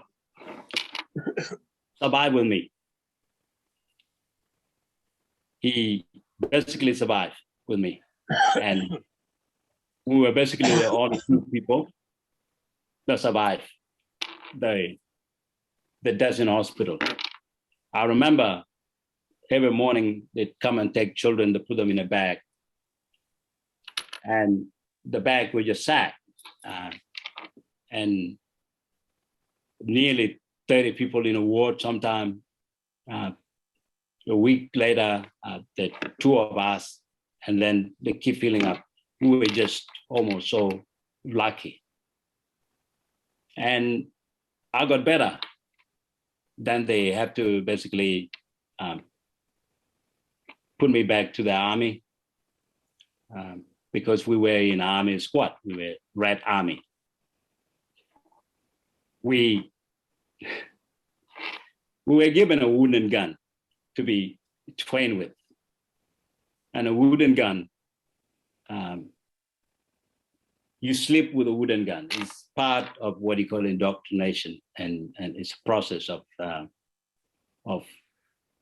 it's a military training, and to watch the children mind, they gotta give you that kind of tactic, and yeah, we were given that tactical training of being able to use a wooden gun.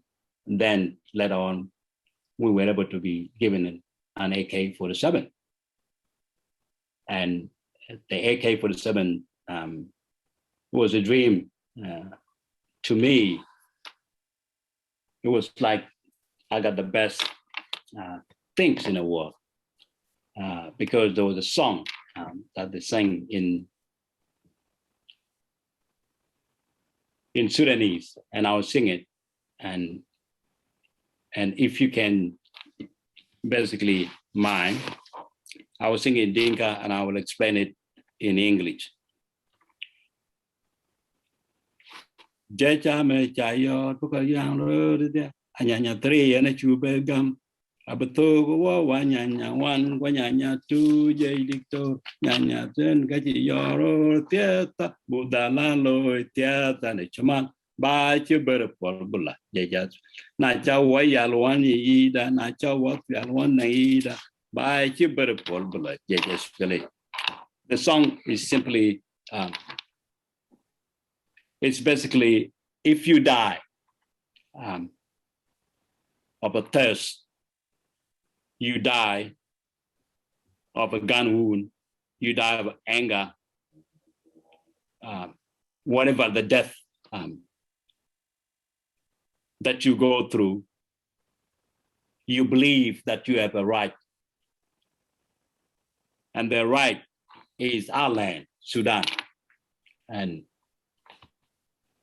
And it's our land. And so we become a Nyanya, part of Nyanya. We become rebel. And with that gun in my hand, I thought that I could use it for advantage. And that was basically what I did after I did complete my training. Some people may say that forgiveness begins with oneself. And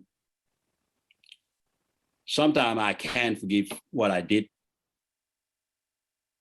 but AK-47 in the hand of a child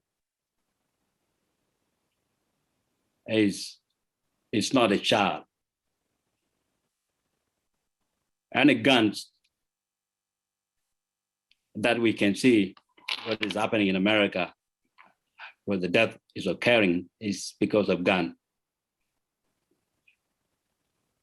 I did use my gun in 1993 against a civilian witch, but I didn't shot the person. I did rob the person of a goat. And I was assaulted. I was then tortured for that. And I know the crime that I commit. And I do remember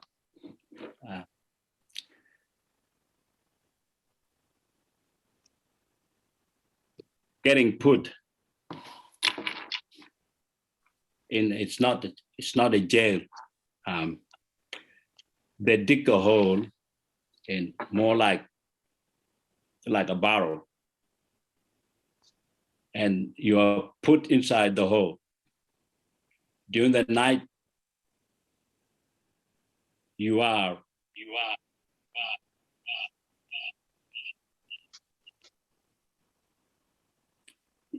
placed back. You are taken outside and put in another cage.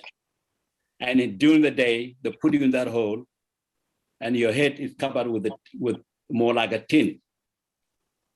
And you endure the sun of Africa. And this is purely a method of torturing people. So the torturing, after I was tortured, I planted to get back at my superior. And what I did was getting a padlock, and I lock him inside his head, and I set his head on fire, but he escaped. His name is Garang Akudum. It's in my book. And I later on was involved in another incident.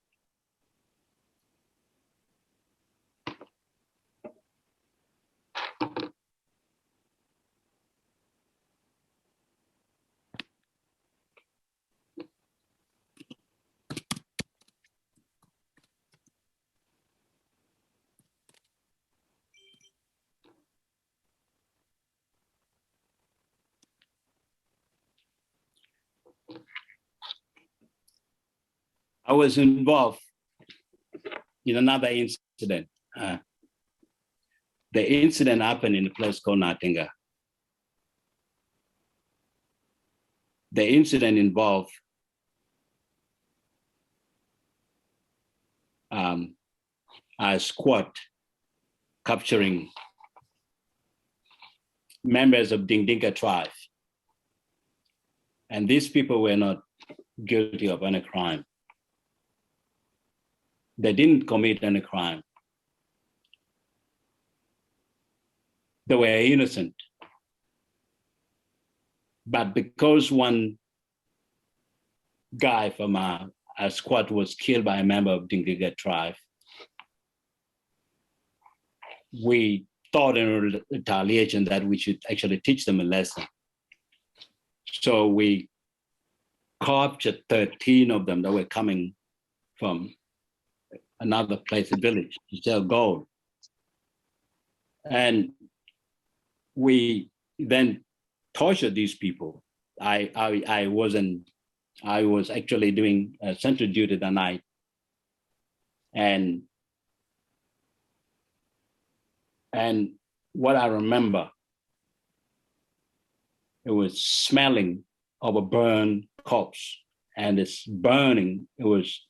They burned the body. They set the body on fire, on firewood, and they tried to burn the body. And one person escaped, and that person, I didn't spot the person out. I didn't, because I was on central duty. And so I also did not inform my superior, and we did basically where we participate in a crime. That's what I'm trying to say. I did commit a crime with these people, and 12 people died. And because of that, we didn't have immunity. We have immunity because we're children. We were weapon, only merely a weapon. We were children, but there was no orders from the chairman of the liberation that we can't be shot, but we can be punished to do a raid in a town. Rather being shot like an adult, we were basically going to face a firing squad. But because we were Red Army, we were having immunity. So there were a lot of crimes that being committed generally. So we were given a task to raid the Capote in 1994. And 1994, I did few assault with few of my colleagues, and 4 in general. And that 4 assault, I was wounded. And I had total of actually about 19 shrapnel, 4 real bullet. 1 bullet, I brought it here to Australia with me on my back. Other bullet, it actually touched on my testicle and it damaged 1. And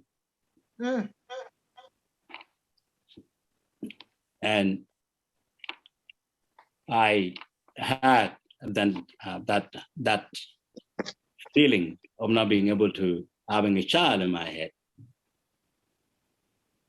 And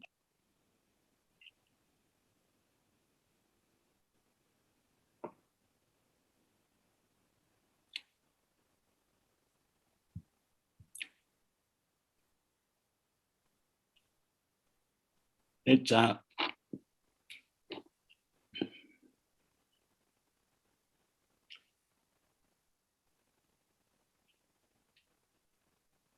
don't think so.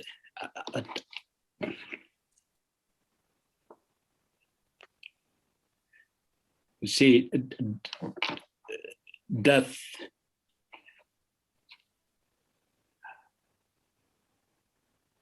bring fear,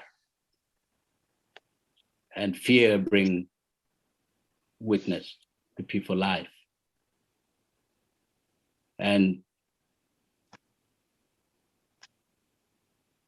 that's it. Actually, it has indeed been affecting me. See, what gave me hope to live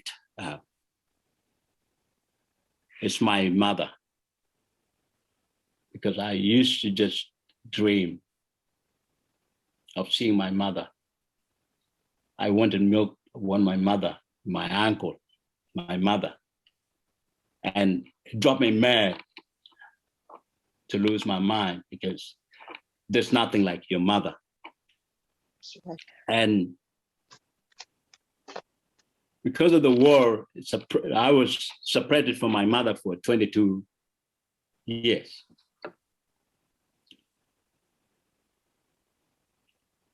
I didn't have a love for my mother. And this coronavirus took away my mother.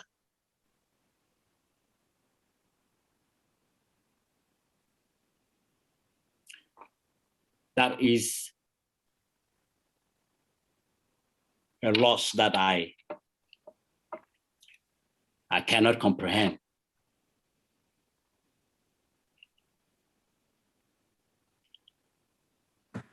When I was in Capoeira and fight during the war, I was thinking about my mother. When I even my brother, when he told me that you would get me out, you get me out to safety to Kenya, it was my mother.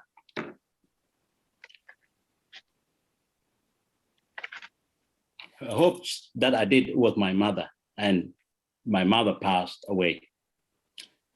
When I finished my university, it was my mother. I completed a law degree. I was doing 2 masters, and I did them. And I didn't know how to speak English when I first came here. I put the Coca-Cola can in the microwave.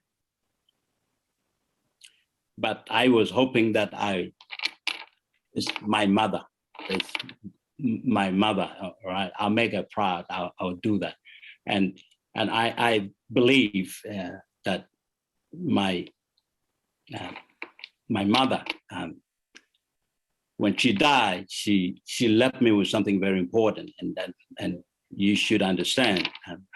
She left me with my daughter, and her name is Thiak. That's my mother's name. She gave the name. I left. I was leaving Australia to go and bury my mother before I even know that my mother passed away. They even stopped me at the airport before I was told that my mother passed away.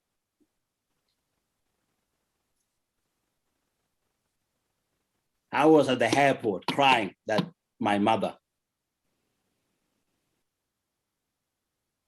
Nobody told me. My cousin Adut.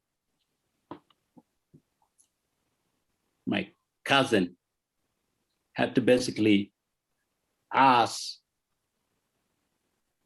my mother and my daughter to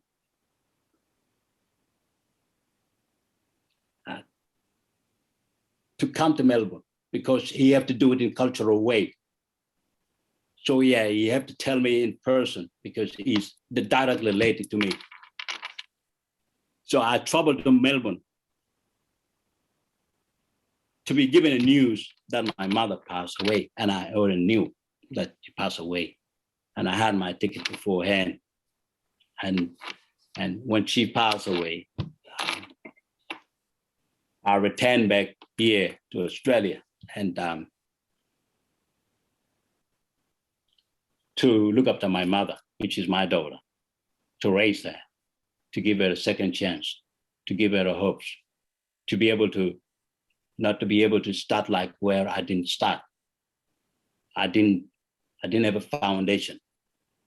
She have a foundation now. And for me, the foundation that she had is for me to protect her. And when she's unwell because of this coronavirus, it's almost saying a fear to me, because that's the only one dear thing to me. And I received a message this afternoon, and I left there like I was coming back. And all this scary world that we live in, sometimes your heroes do fail, Bilal. In this time, when I was returning from burying my mother, because I have to go, I must go. I went there and buried her and see her grave, even though I haven't got a word for her. She died exactly the same day that my daughter was born, the 12th of November. That day she passed away, she buried on 13th of November. And I returned, when I returned, and I believe in spirituality. I'm very spiritual, and that's spirituality. Just kicking, and when I arrived in Australia on the 7th of January, I was in quarantine hotel for 4 nights. I had pneumonia that nearly threatened my life, and I was put almost in a coma. I spent 19 days in a hospital again, on intensive care, and pneumonia. Had all kind of infection in that hospital. And I thought it was because of my mother because I didn't reach there. I didn't get there. I didn't get the answer. This is what Dinka do. We very spiritual that way, because if you did something bad to your ancestors, and then something bad always will happen to you. So this is a belief that we have. It's nothing to do with religion, but that it's a religion of Dinka that I do believe in. I do believe in doing something for other people, no matter how bad they treat us, and how bad you are treated. And I didn't learn that from a Bible. I learned that from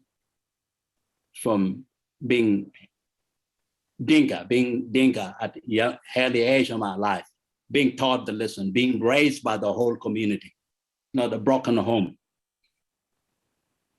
Now there's a broken home in Australia where the members of Dinka families don't have a support, where the village cannot raise you. And then you fall into this trap. Now you are now left alone. You're not a Dinka, you're not a Sudanese, you're not Australian, you're not African. You are in a position where you assume that you fit in. Wow.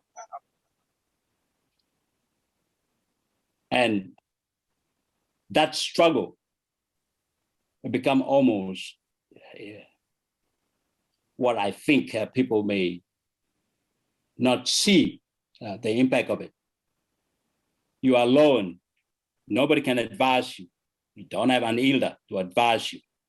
And nobody can sing you a song about a bull, about names. You're likely to even go and date your cousin because you have lost a track. You don't know anything about anything. You don't know the culture, and this cultural shock, it's almost like unthinkable. Dinka don't drink milk, don't drink alcohol, but now Dinka drink alcohol.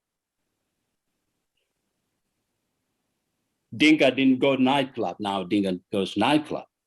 Dinka now get charged of sexual assault. Dinka didn't have such attitude of sexual assault. Dinka didn't rape.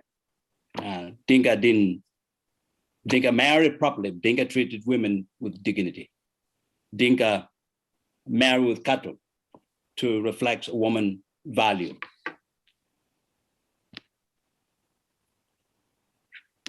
Value.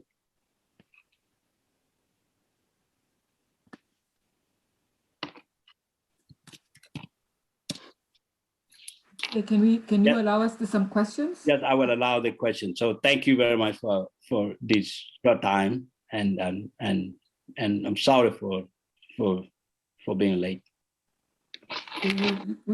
you're forgiven for that. We're so happy that you came, and it's you know, when we make promises at the VI LitFest, we like to keep them, and you have made that possible for us to keep our promise. If you have questions, put them in the chat. But I know that Bilal had a question. Bilal, do you have your question? No, I don't have any questions. Okay. All righty. Anyone else with a question? You know, then we have been in the Virgin Islands. We've been experiencing it's a beautiful place here, but we have a lot of young men who are sort of angry, and there's a lot of violence among them. What would you tell a young man who feels like his life is hopeless, and that his only avenue out is to kill somebody, or to engage in warfare, or to become involved in drugs? What would you tell a young man like that?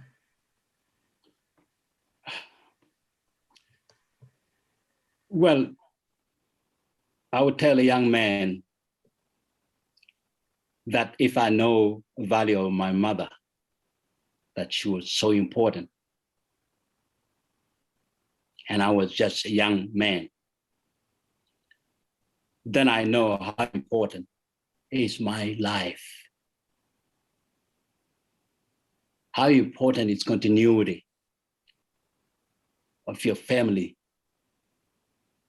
It's a Denka believes in continuity, being able to have a child, have a grandchild, be able to think that the person have a grandchildren. If you like to have a grandchildren, then that's a wisdom we need. There is no need for anyone to die, especially people of color and people of African descent. Mm-hmm. And there's no need for it. A violence that you commit against your own self. What's value for it? For example, I was indoctrinated to hate. Well, how do you then hate somebody that is your own kind? Can you do that? First, I believe when I first came to Australia here,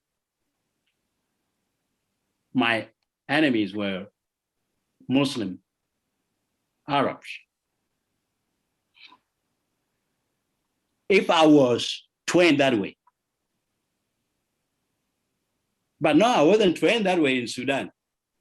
I was trained in Sudan initially that the Arab are your problem, the Muslim are your problem. So I brought those baggage with me to Australia with me. But if I didn't bring those baggage with me, and then I know thoroughly that I don't have such enemy, they're my brother.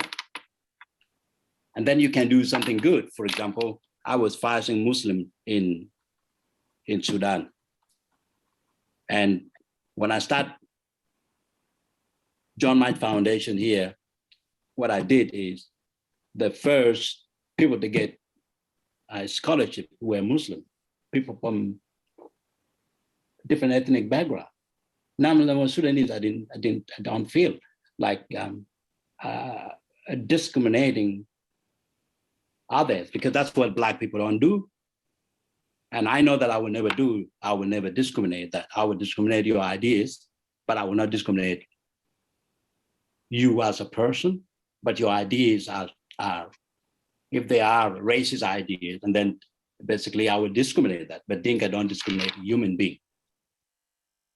Iran. And Dinka said, human being is human being. There's no other word for it. So I gave a scholarship. The first 4 people that received scholarship were Muslim. And the 3 other more are Muslim. And the Muslim were the one that shot me with a bullet. They nearly destroyed me during the war. They killed my brother, they killed my brothers. They destroyed my family, they did everything they did. But what's the point of using that hate against them? Is that gonna resolve any problem? Why would you wanna hurt somebody? Why don't you love somebody back if they hate you? Love them back twice, especially people like me who knows that a civil war in South Sudan, which nearly a million people were died, 2 million people, was because of politics. It had nothing to do with the religion. Initially, it was to do with the resource, oil, but it was to do with the skin color, which is nearly a micron in this country or in a Western country. It's my crime. And that crime was attached to me. So I don't need to use color anymore. I'm sick of being used by other people. I must know who I am. So I know I am Dinka. And because I know now I'm Dinka, I don't need to do something stupid that I will copy from other cultures. So that is, I think, what I should inform our young people is to know themselves, to be able to actually be educated, to be taught by their relative, to listen to their teachers, to even check their DNA, their genetics, to be able to go to Africa. If you like, go to Africa and check it out, and know the world, because there's some people, I believe someone started and didn't even know whether Africa is a country or a continent to begin with, leave alone South Sudan before thrive. So that is a complex society. And we still live along at this stage until Western politics kick in about petrol, and that is outside. But you have nothing, you have a better bond. For me, as a person that got robbed recently with my identity and try to acquire another identity, I have to basically reclaim myself to be able to learn more about my tradition, be able to teach my daughter language, which is crucial to me, so that she will be able to speak other dialects. And for me, I was able to pick up 11 dialects in South Sudan because there's harmony there in a tribe. But when you split each other, and there is another person who is dividing you, and then how do you go ahead? You can't. You just gotta love one another. So I think it's crucial for the African in general to see even the damage of coronavirus now is killing all of us. So who's left? So for us to preserve ourselves is more important. And for me, I pray that you should preserve yourself as a people. Okay, here's another question then. Two questions is that if you live in a society where there's a problem with the black on black violence, what is one of the strategies that you would use to, that you would suggest that a society use to try to address that? One, and the other one is, are you totally free of the indoctrination? What has been the most challenging part of your process to free yourself? Those are the last two questions. Yes. Well, the last question I will answer first. Look, the indoctrination it's hard to indoctrinate, to try to rewire yourself as a child, and to even try to love my mother, because my mother died. I didn't love her. I had a moral obligation toward her, just like I have every moral obligation toward every other human being. That's what I had. I didn't have love. I didn't have close. That was taken away from me. So, and I've been fighting. I've been going over there to try to see her, to try to build that love, to be able to even be able to know that that's my mother. So that is a fact of indoctrination, and somehow I don't even sleep in a bed, and in a normal bed. I slept on a mattress because I have constant nightmare of being ordered to go to war or being shot. And I believe I had my hip last night and had a flashback constantly. So, and all these flashbacks, they know the image are shocking, and I didn't, because I saw that the gravity of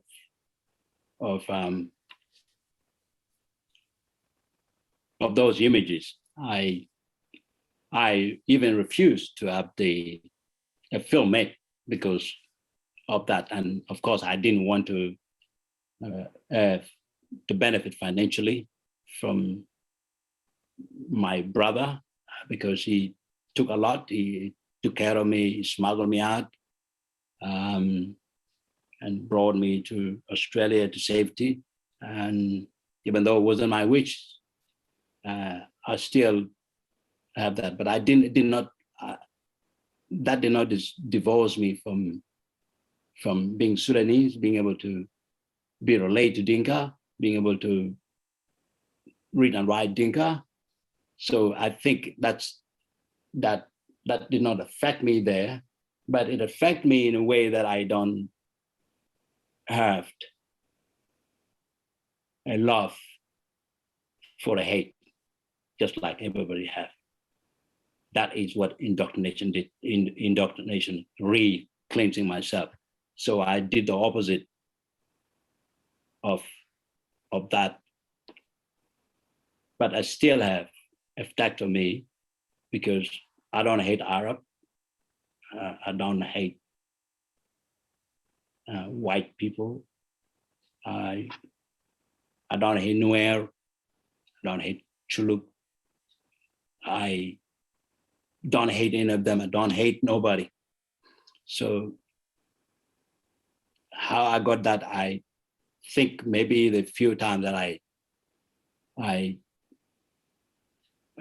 was able to pick up a book and pick up the Bible itself, be able to read Bible, to study it, and not just only read it, but study it, and even try to find my way.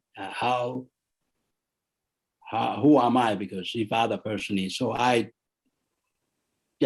know about Dinka. So I think that helped me out. But I think indoctrination in the West is worse. That's what breeds racism, because it's almost the same, everything the same, and we don't see that. We don't see.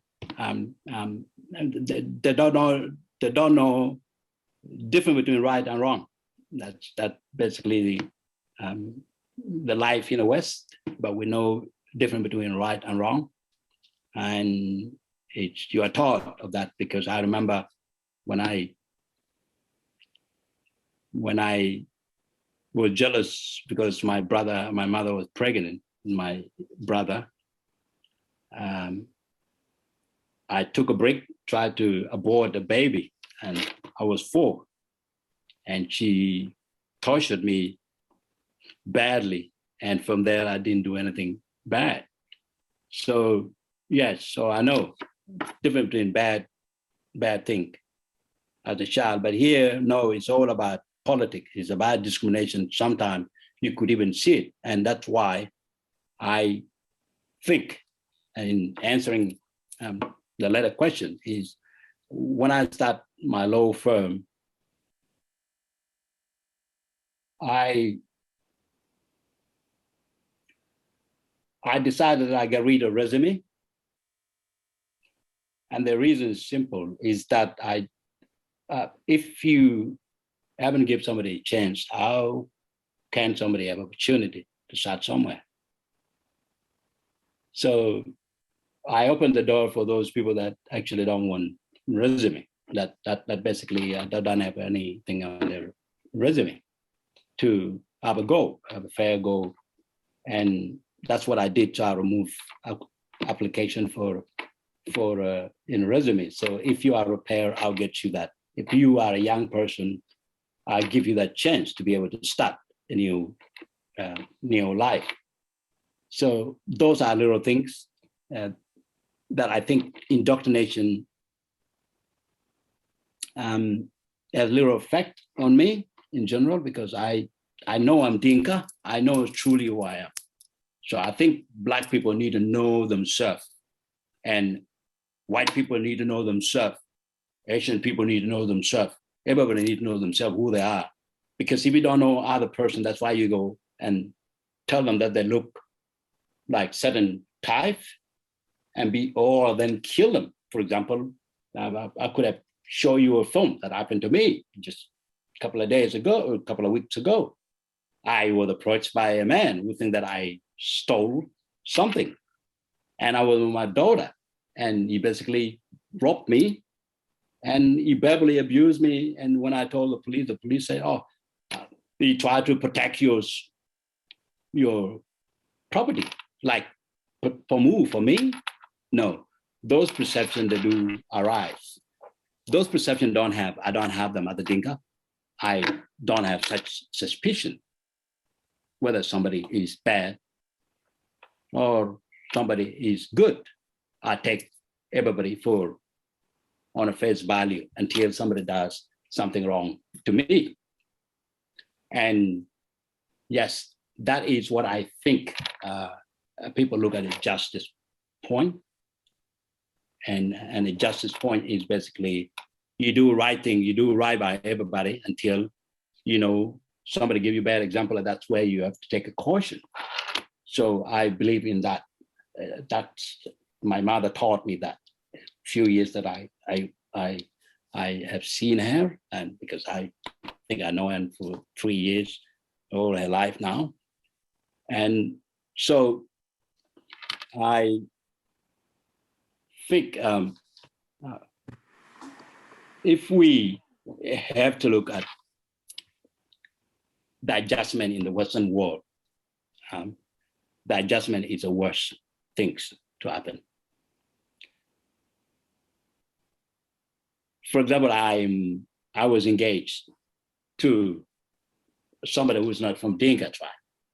Now I have that cultural problem where I am having an issue to even raise my daughter, where I even having an issue, even having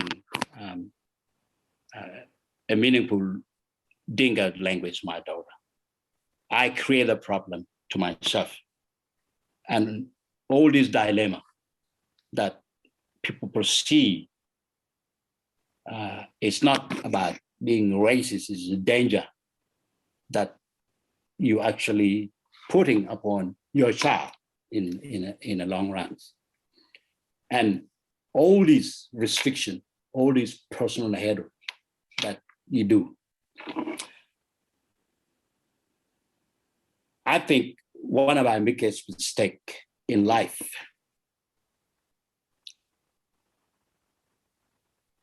and nobody should actually take this for granted. Or maybe nobody have never said this before.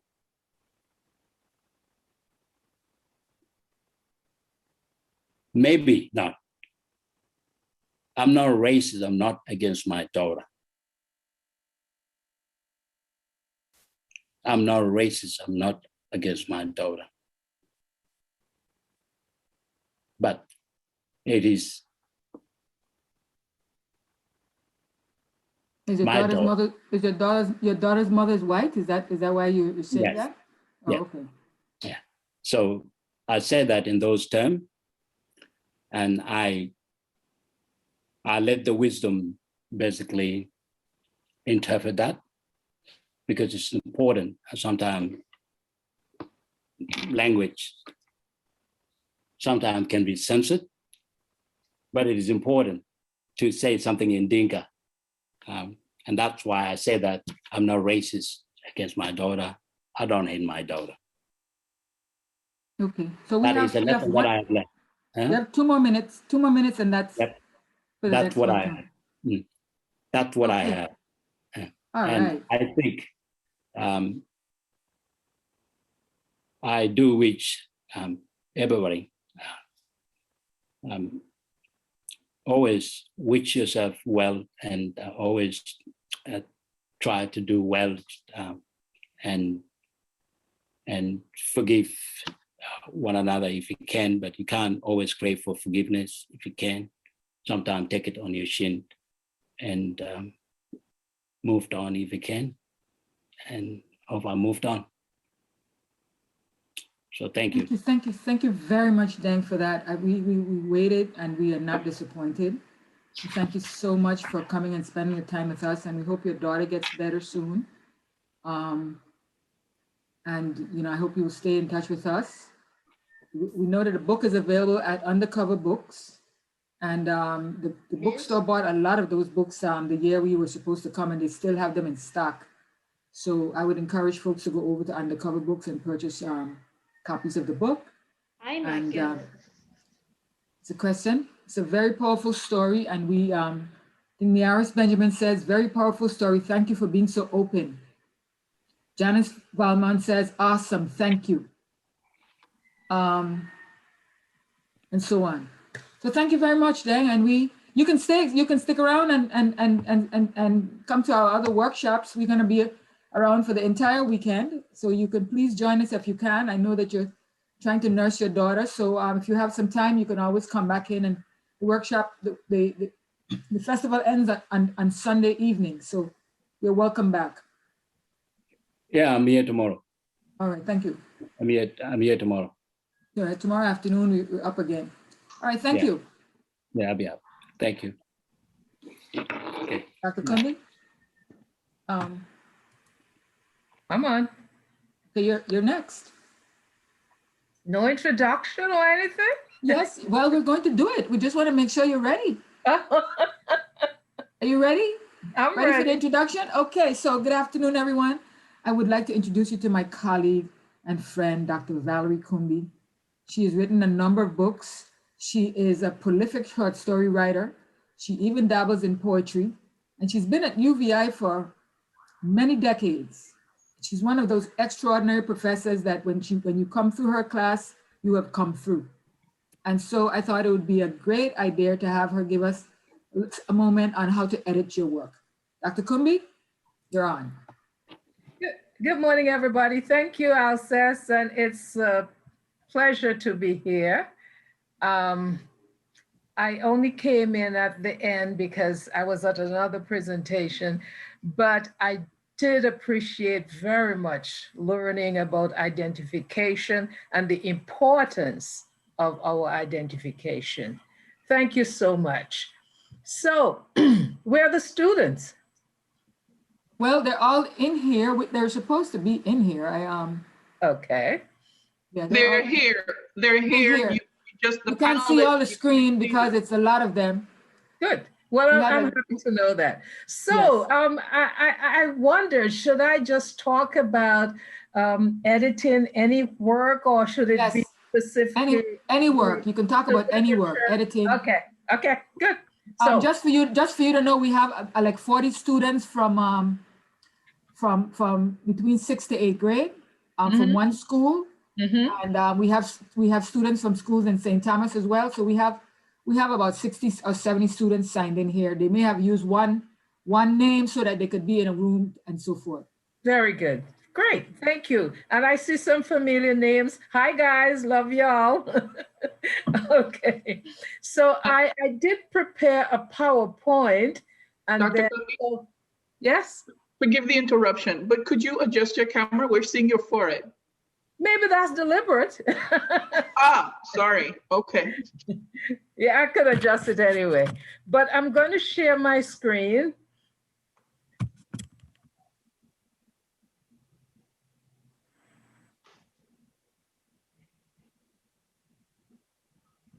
Okay, I'm going to share my screen.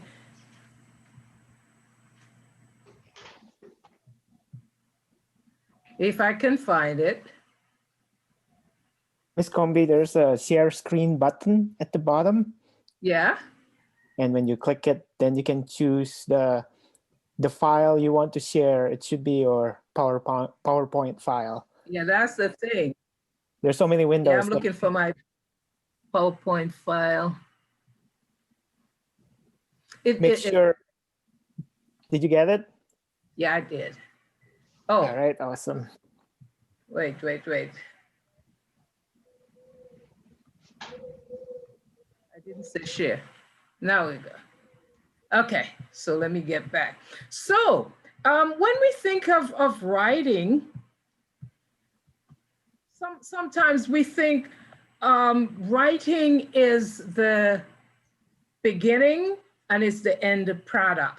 But really, that's not so. When we think of writing, we have to think of many other aspects of writing. For example, we think of the brainstorming, we think of pre-writing, we think of all kinds of things. But I'm going to talk a little bit about what some experts in writing have said. For example, Peter Elbow said that writing is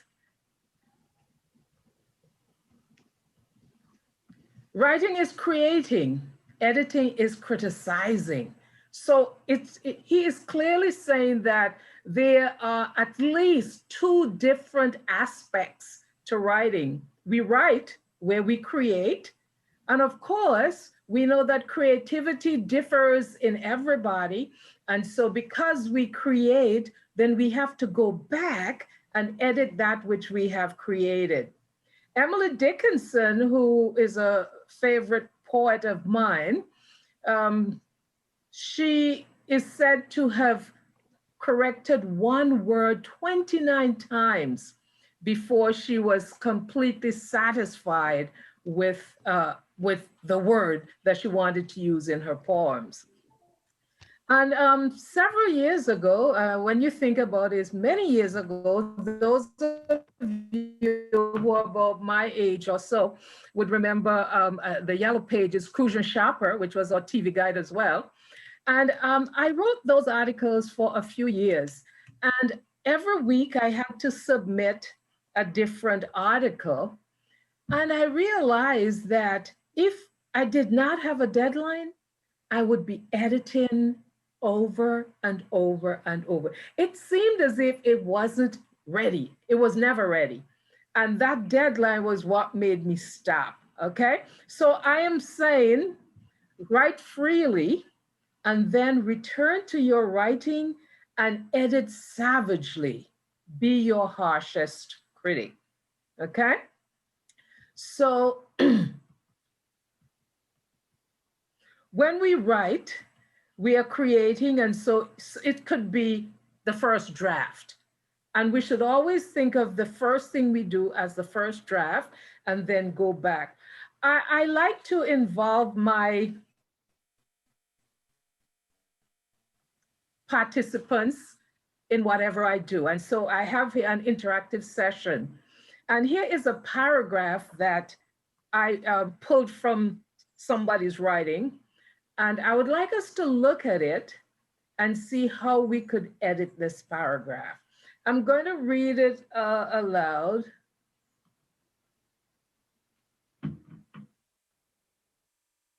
Career is this student was asked to write about career opportunities, and the specific question was, do you think it's best for people to choose a career because it is lucrative, it pays more money, or should people focus on what they like, from which they would get much enjoyment, even though they would not get much money? And this is just a paragraph from one student's essay. Careers and occupation taken for significant period of a person's life and with opportunities for progress. Many considers choosing a high-paying profession that involve personal risk and emotional stresses, while other people consider choosing the opportunities for personal gain, personal development, and moderate salary. In this case, I prefer choosing a career that offers opportunities for personal development, even if the salary is moderate or above average, for 3 reasons: personal fulfillment, benefit, and long-time job enjoyment. Okay, as you looked at this, you saw that there were some problems. And I don't have a problem with that. Whatever you write in your first draft, whatever you create is fine.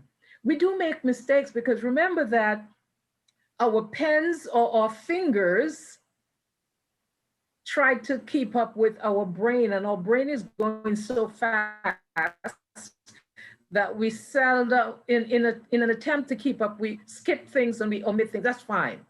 That's why it's imperative that we go back to what we have created and then we edit it.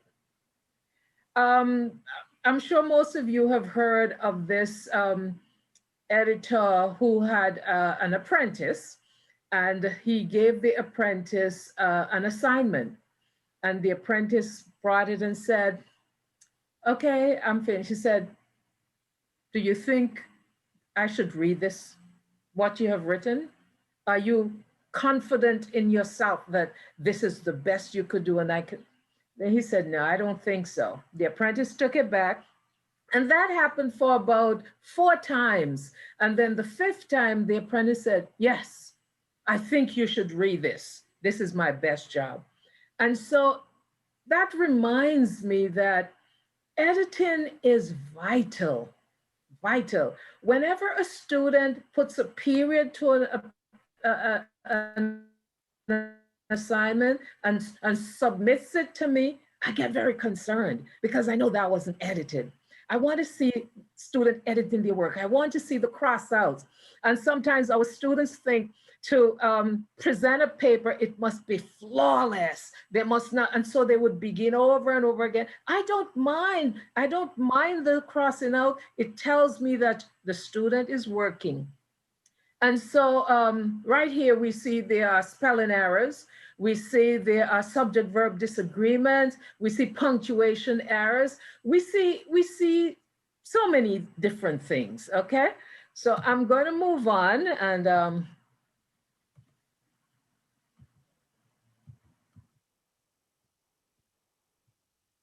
okay. So now there are 2 forms of editing. We can edit structurally, which is when we revise.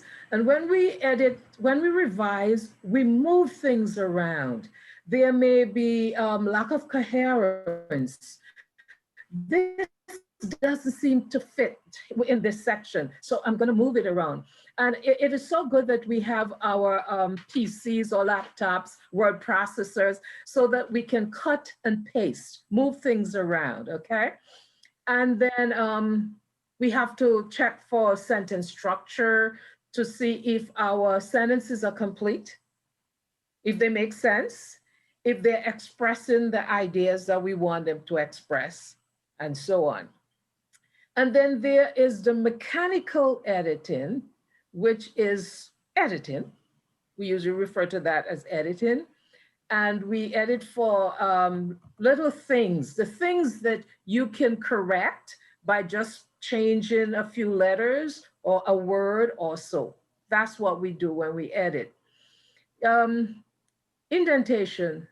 I noticed that a lot of my students now are submitting work without even indenting. I can understand if the first paragraph was flush with the margin, but indentation indicates the beginning of a paragraph. And I'm not seeing a lot of that. And then we edit for spelling. Now that's a problem. I do not teach spelling because there's so many exceptions. And so I remind my students that we aren't born spellers. Some people have a better ability to retain or to spell words better than others, but it doesn't mean that we were born spellers. We learn to spell. Many of us grew up with the times when we had lists of words on Monday, and then on Friday we'd have our spelling test, and we would be lined up at the sides of the classroom. And then as we spell correctly, we would move up to the head and all those good things. I don't see a lot of that happening today. And so we were taught, we learned to spell. And then reading also enhances spelling. Our new method, digital writing of texting and so on, does not enhance spelling, unfortunately. And I also remind students, when you are writing, I don't want any texting, spelling, or abbreviations, or any of those things. okay? I want traditional spelling. And then we look for subject-verb disagreements.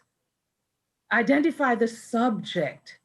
And unfortunately, colleagues, I have encountered a lot of students who don't know what the subjects are. They don't know how they can identify their subjects.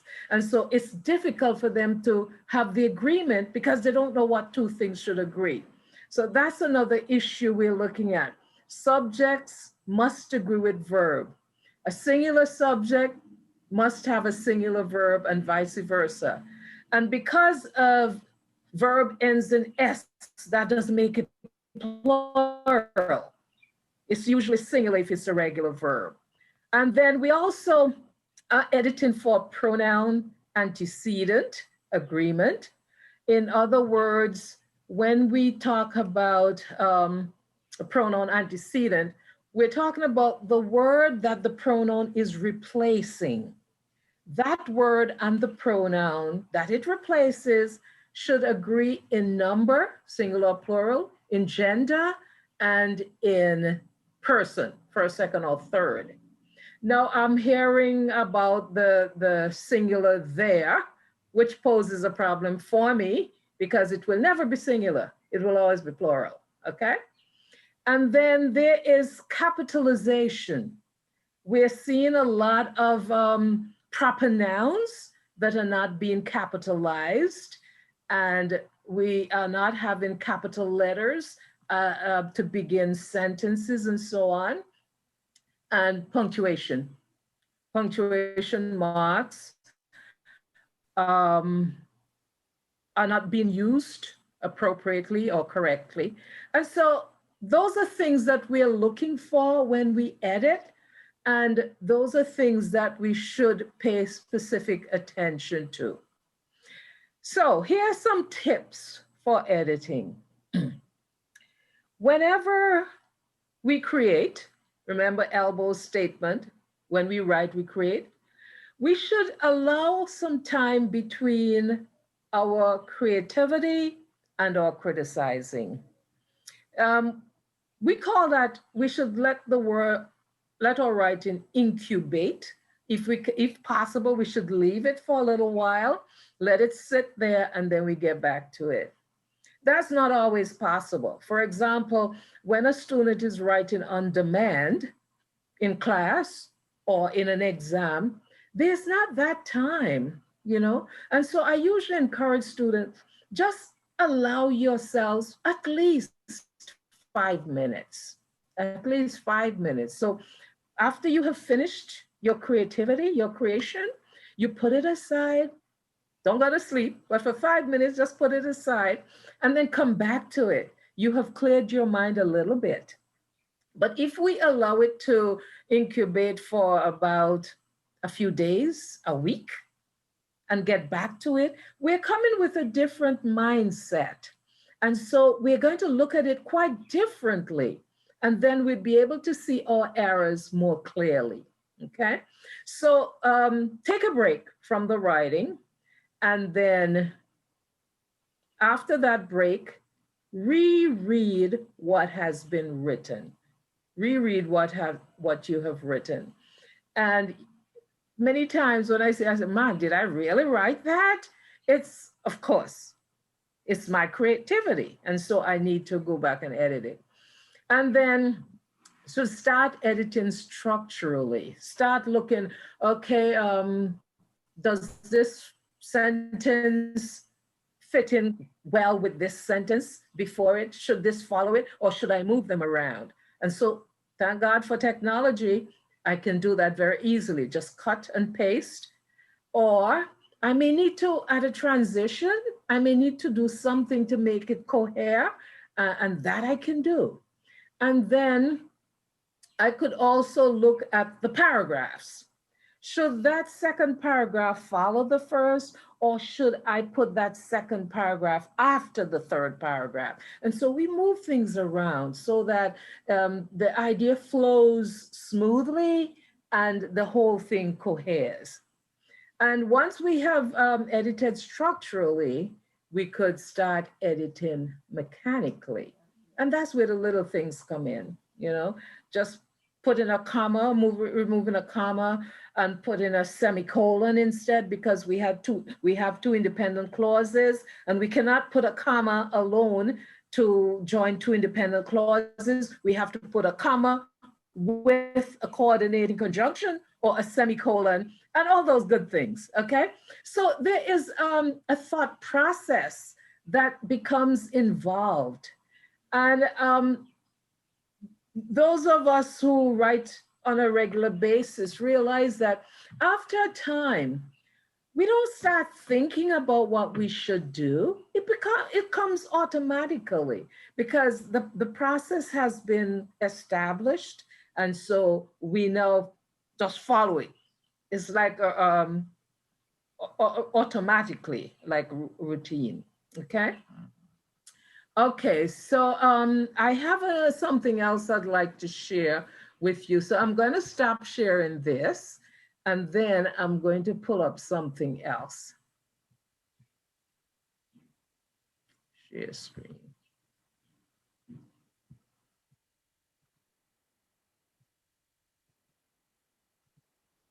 Okay, so here you go.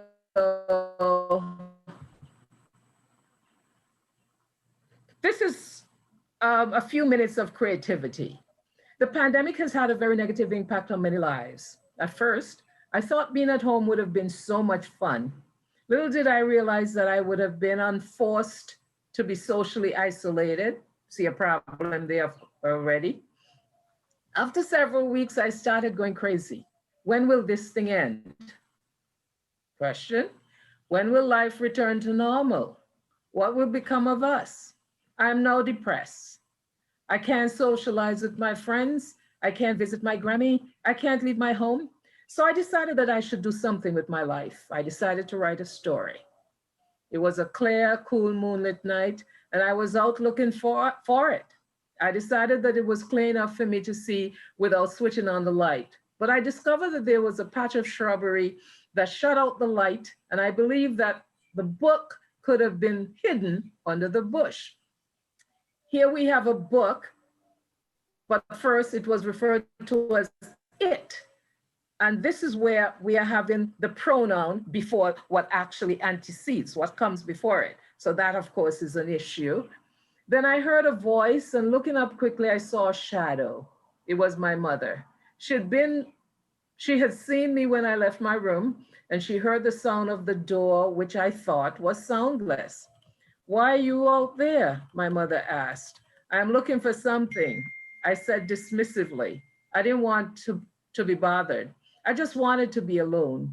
You can go in, I'll be fine. But she didn't move. She just stayed there with that worried look on her face, okay? This is an act of creation or creativity, okay? This is the first draft. And I'm sure you can detect the problems in this. Would anybody like to tell us where this is going or what you see here?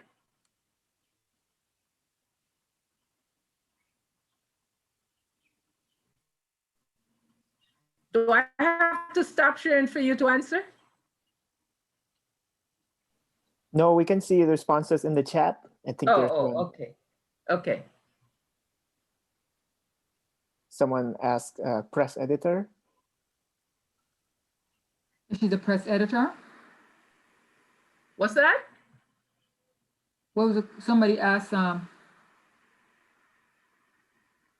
somebody said press editor, and then somebody says lots of negatives. I can't.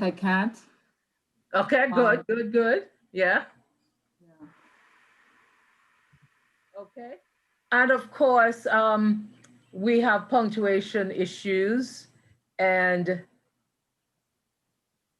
for our conversation, we'd like to have them broken up so that we know who is speaking, mother or daughter or whoever, things like that. But the point is, this is the first draft. And for me, this is okay because it hasn't been edited yet. And I don't know how we can encourage people that editing, you haven't finished writing until you have edited. editing is vital. It is essential. And until you have edited a piece of work, you should not feel comfortable in having anybody else read it. I know some people feel better when others help in the editing process by sharing it with someone and say, read it. But before I give it to someone, I'd like to go through first, because the little things here that I should have edited, I could do that before somebody sees those things. And then I'm looking for bigger ideas. So you guide me and direction, you could guide me in other ways, but a lot of things we should always be able to edit. Okay, I'm gonna stop sharing.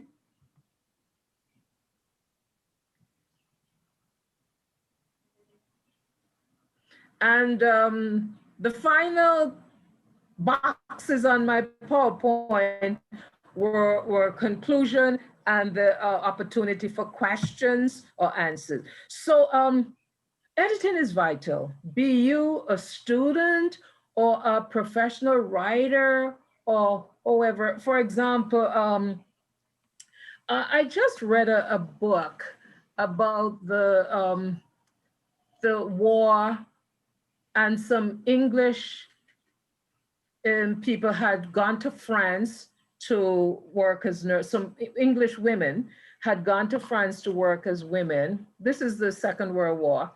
And America, there were some Americans who had come before America actually got involved.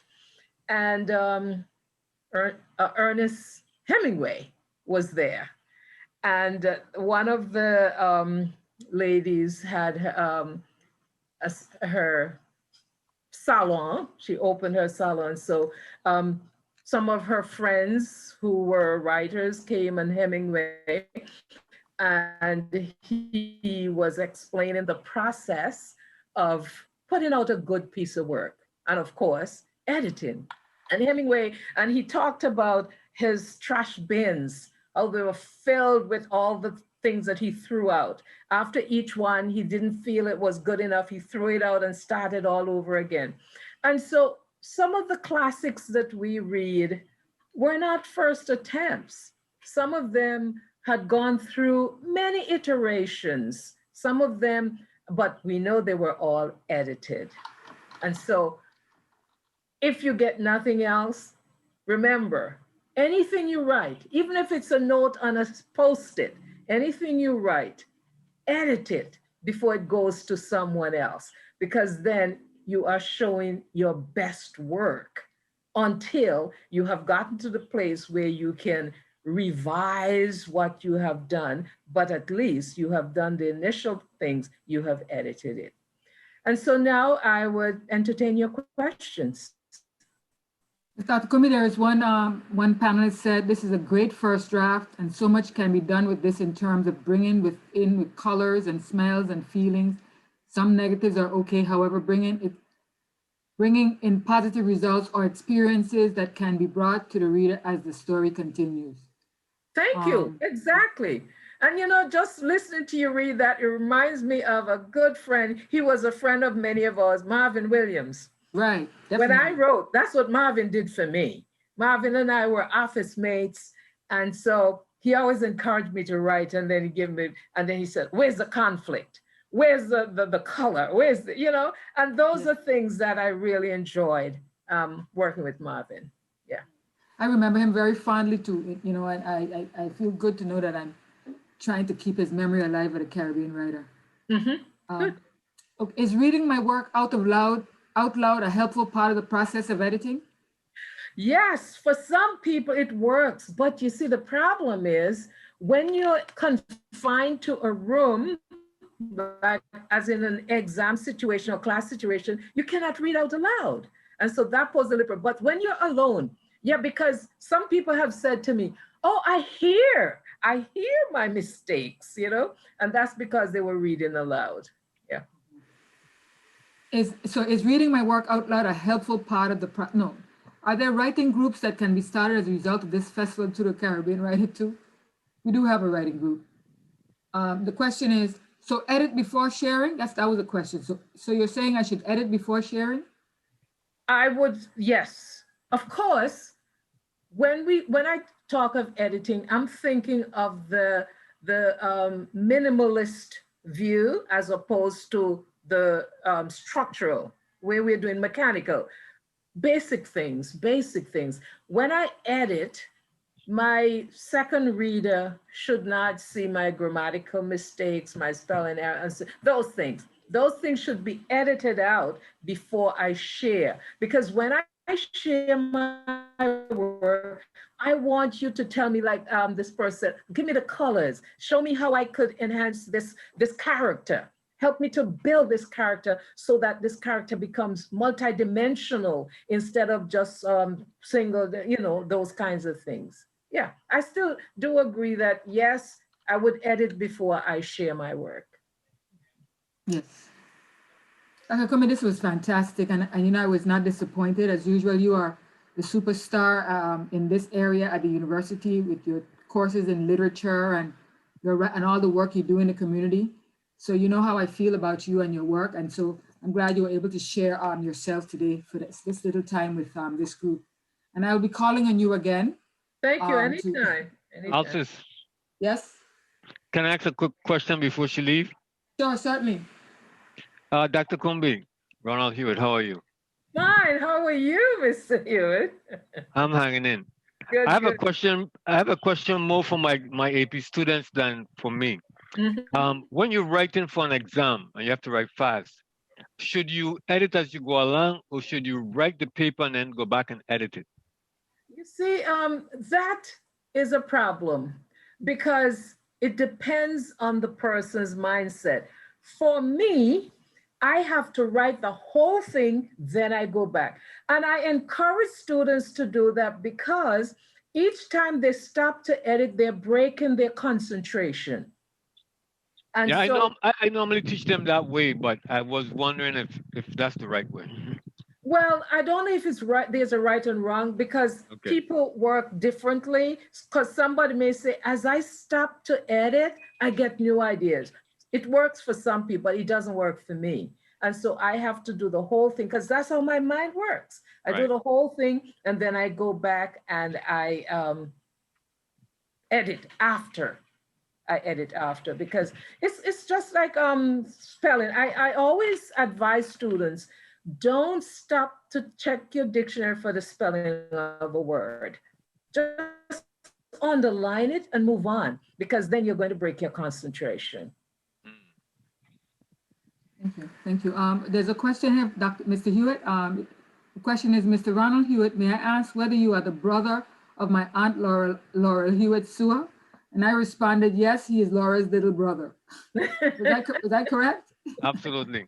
Okay. Okay, and there are a lot of thank yous in the chat, Dr. Combie. Thank you, Dr. Combie. I learned some tips today, always up to learning. Thanks for this section, editing. I'm never too old to learn, and so forth. And if I may put in a plug here for the Virgin Islands Writing Project, we're available if you want us to come to your classrooms, if you want me or one of my my TCs, teachers consultants, just call me, email me, and we could set it up and we can come in and do a workshop for you. I've been to Mr. Hewitt's class many times. Yeah, absolutely. Okay, so yeah, we're available. We're willing to help and we are available. Thank you very much for that. So we want to encourage people to write, and so those kind of opportunities are important opportunities. Okay, Thank you. Thank you very much. Welcome. And next up, Charlene. Yes, I believe it's time for students, anyone who, mostly the students really, because this is for the school children who would like to share their poetry, their perhaps parts of a short story. This is a time when students get to share. So is there anyone who would like to do so at this time? Please so indicate in the chat. That's the final part of our program today. The opportunity to hear from you. Yes, and this afternoon we have a 2-hour workshop with Summer Edward on if you want to write a children's book, that's the place to be. And from 4 to 6, we have the book bacchanal. We have lots of lots of authors, and we're featuring Natasha Lightfoot. Are you familiar with Natasha Lightfoot, Dr. Combie? I'm sure you are. Okay, she didn't hear me with that. Okay. Sorry, I was muted, sorry. Yes, I have Natasha's book right here. When is she gonna be on? At 4 o'clock this afternoon, she's gonna head off our book bacchanal. Okay. All right, so are there any students? I know this lunchtime, so some of you may have dropped off, some of them may have dropped off, but I know we had a good number this morning because. We still do. We still do. Okay. So Mike, again, the offer is if you have poetry, if you have short story, or a short essay, here's the opportunity to share it, and then we have Dr. Combie here who can perhaps give you some feedback on it. So please post in the chat, and we'll try to get you a mic.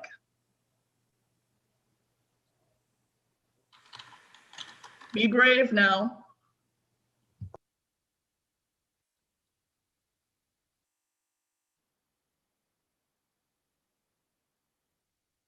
Well, in the event that nobody wants to share, Ms. Brown, then this is essentially wrap up time and sort of changing gears so that we can begin that teacher workshop at 1 o'clock. Essentially 30 minutes of downtime. So I want to thank everyone for coming this morning and for making this a very special occasion. I think it was one of the best we've had, and online made it a very intimate kind of a sharing and gathering. I want to thank Lieutenant Governor Roach and Biko McMillan and Dr. Combie and Deng and Biko and Bilal McFarlane and Lucien Downs for sharing the Ekphrastic piece from the museum, and hope that we'll have some people who will participate in this. And right about now, maybe Adrian, you can share the Dancing with Stacy piece from Dr. Petersen that you have in the files. That piece of music, you can do that for us, please. All right, well, thank you so much, everyone. And please come back at 1 o'clock. And Douglas Canton, thank you so much for all the work you do. And you've now become officially, we drafted you to become a member of our committee. So you'll notice that I said that today because every time I call you during this LitFest, and Mary Roebuck was the one who gave you to us. And so I'm happy for that. And so thank you very much for the work you did with that video.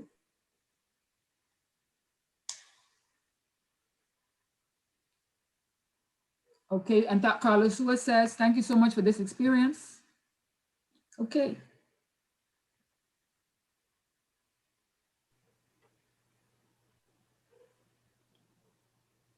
Thank you all and have a great afternoon. Thank you for coming.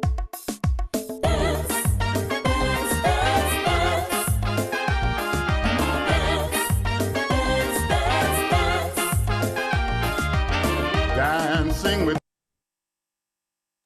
Stacy is so smooth and silky. He'll dance like you never danced. Dancing with Stacy is so kind of spacey. You're in space with her romance. The salsa with this lady makes her so saucy. You'll dance like never before. And dancing with Stacy is so very lovely. You'll dance on forevermore.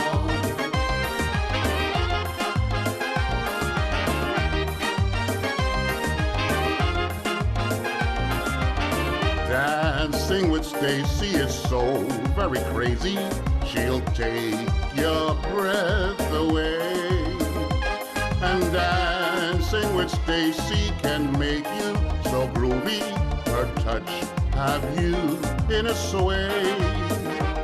To calypso with this lady makes my heart beat so racy. She has me in her spell. And dancing with Stacy is so very easy. Look at me, how I dance so well.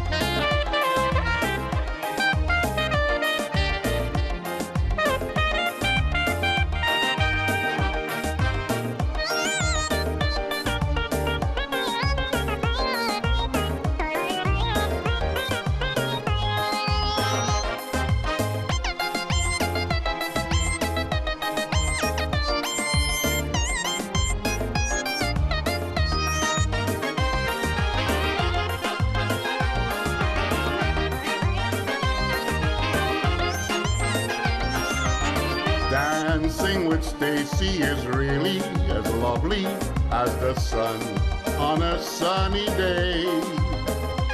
And dancing with Stacy can be oh so tipsy as a dance on the Milky Way. To tango with Stacy when you dance with this lady, oh how I wish that she were mine. If I dance with this lady, it will make me so happy. We'll be dancing for all the time. Oh, dance calypso. When you dance, you dance, you dance, you dance the tango. Salsa with me, mambo baby. Dance merengue. Oh, yeah, yeah, yeah, yeah, yeah, yeah. And you dance, and we dance, and we dance.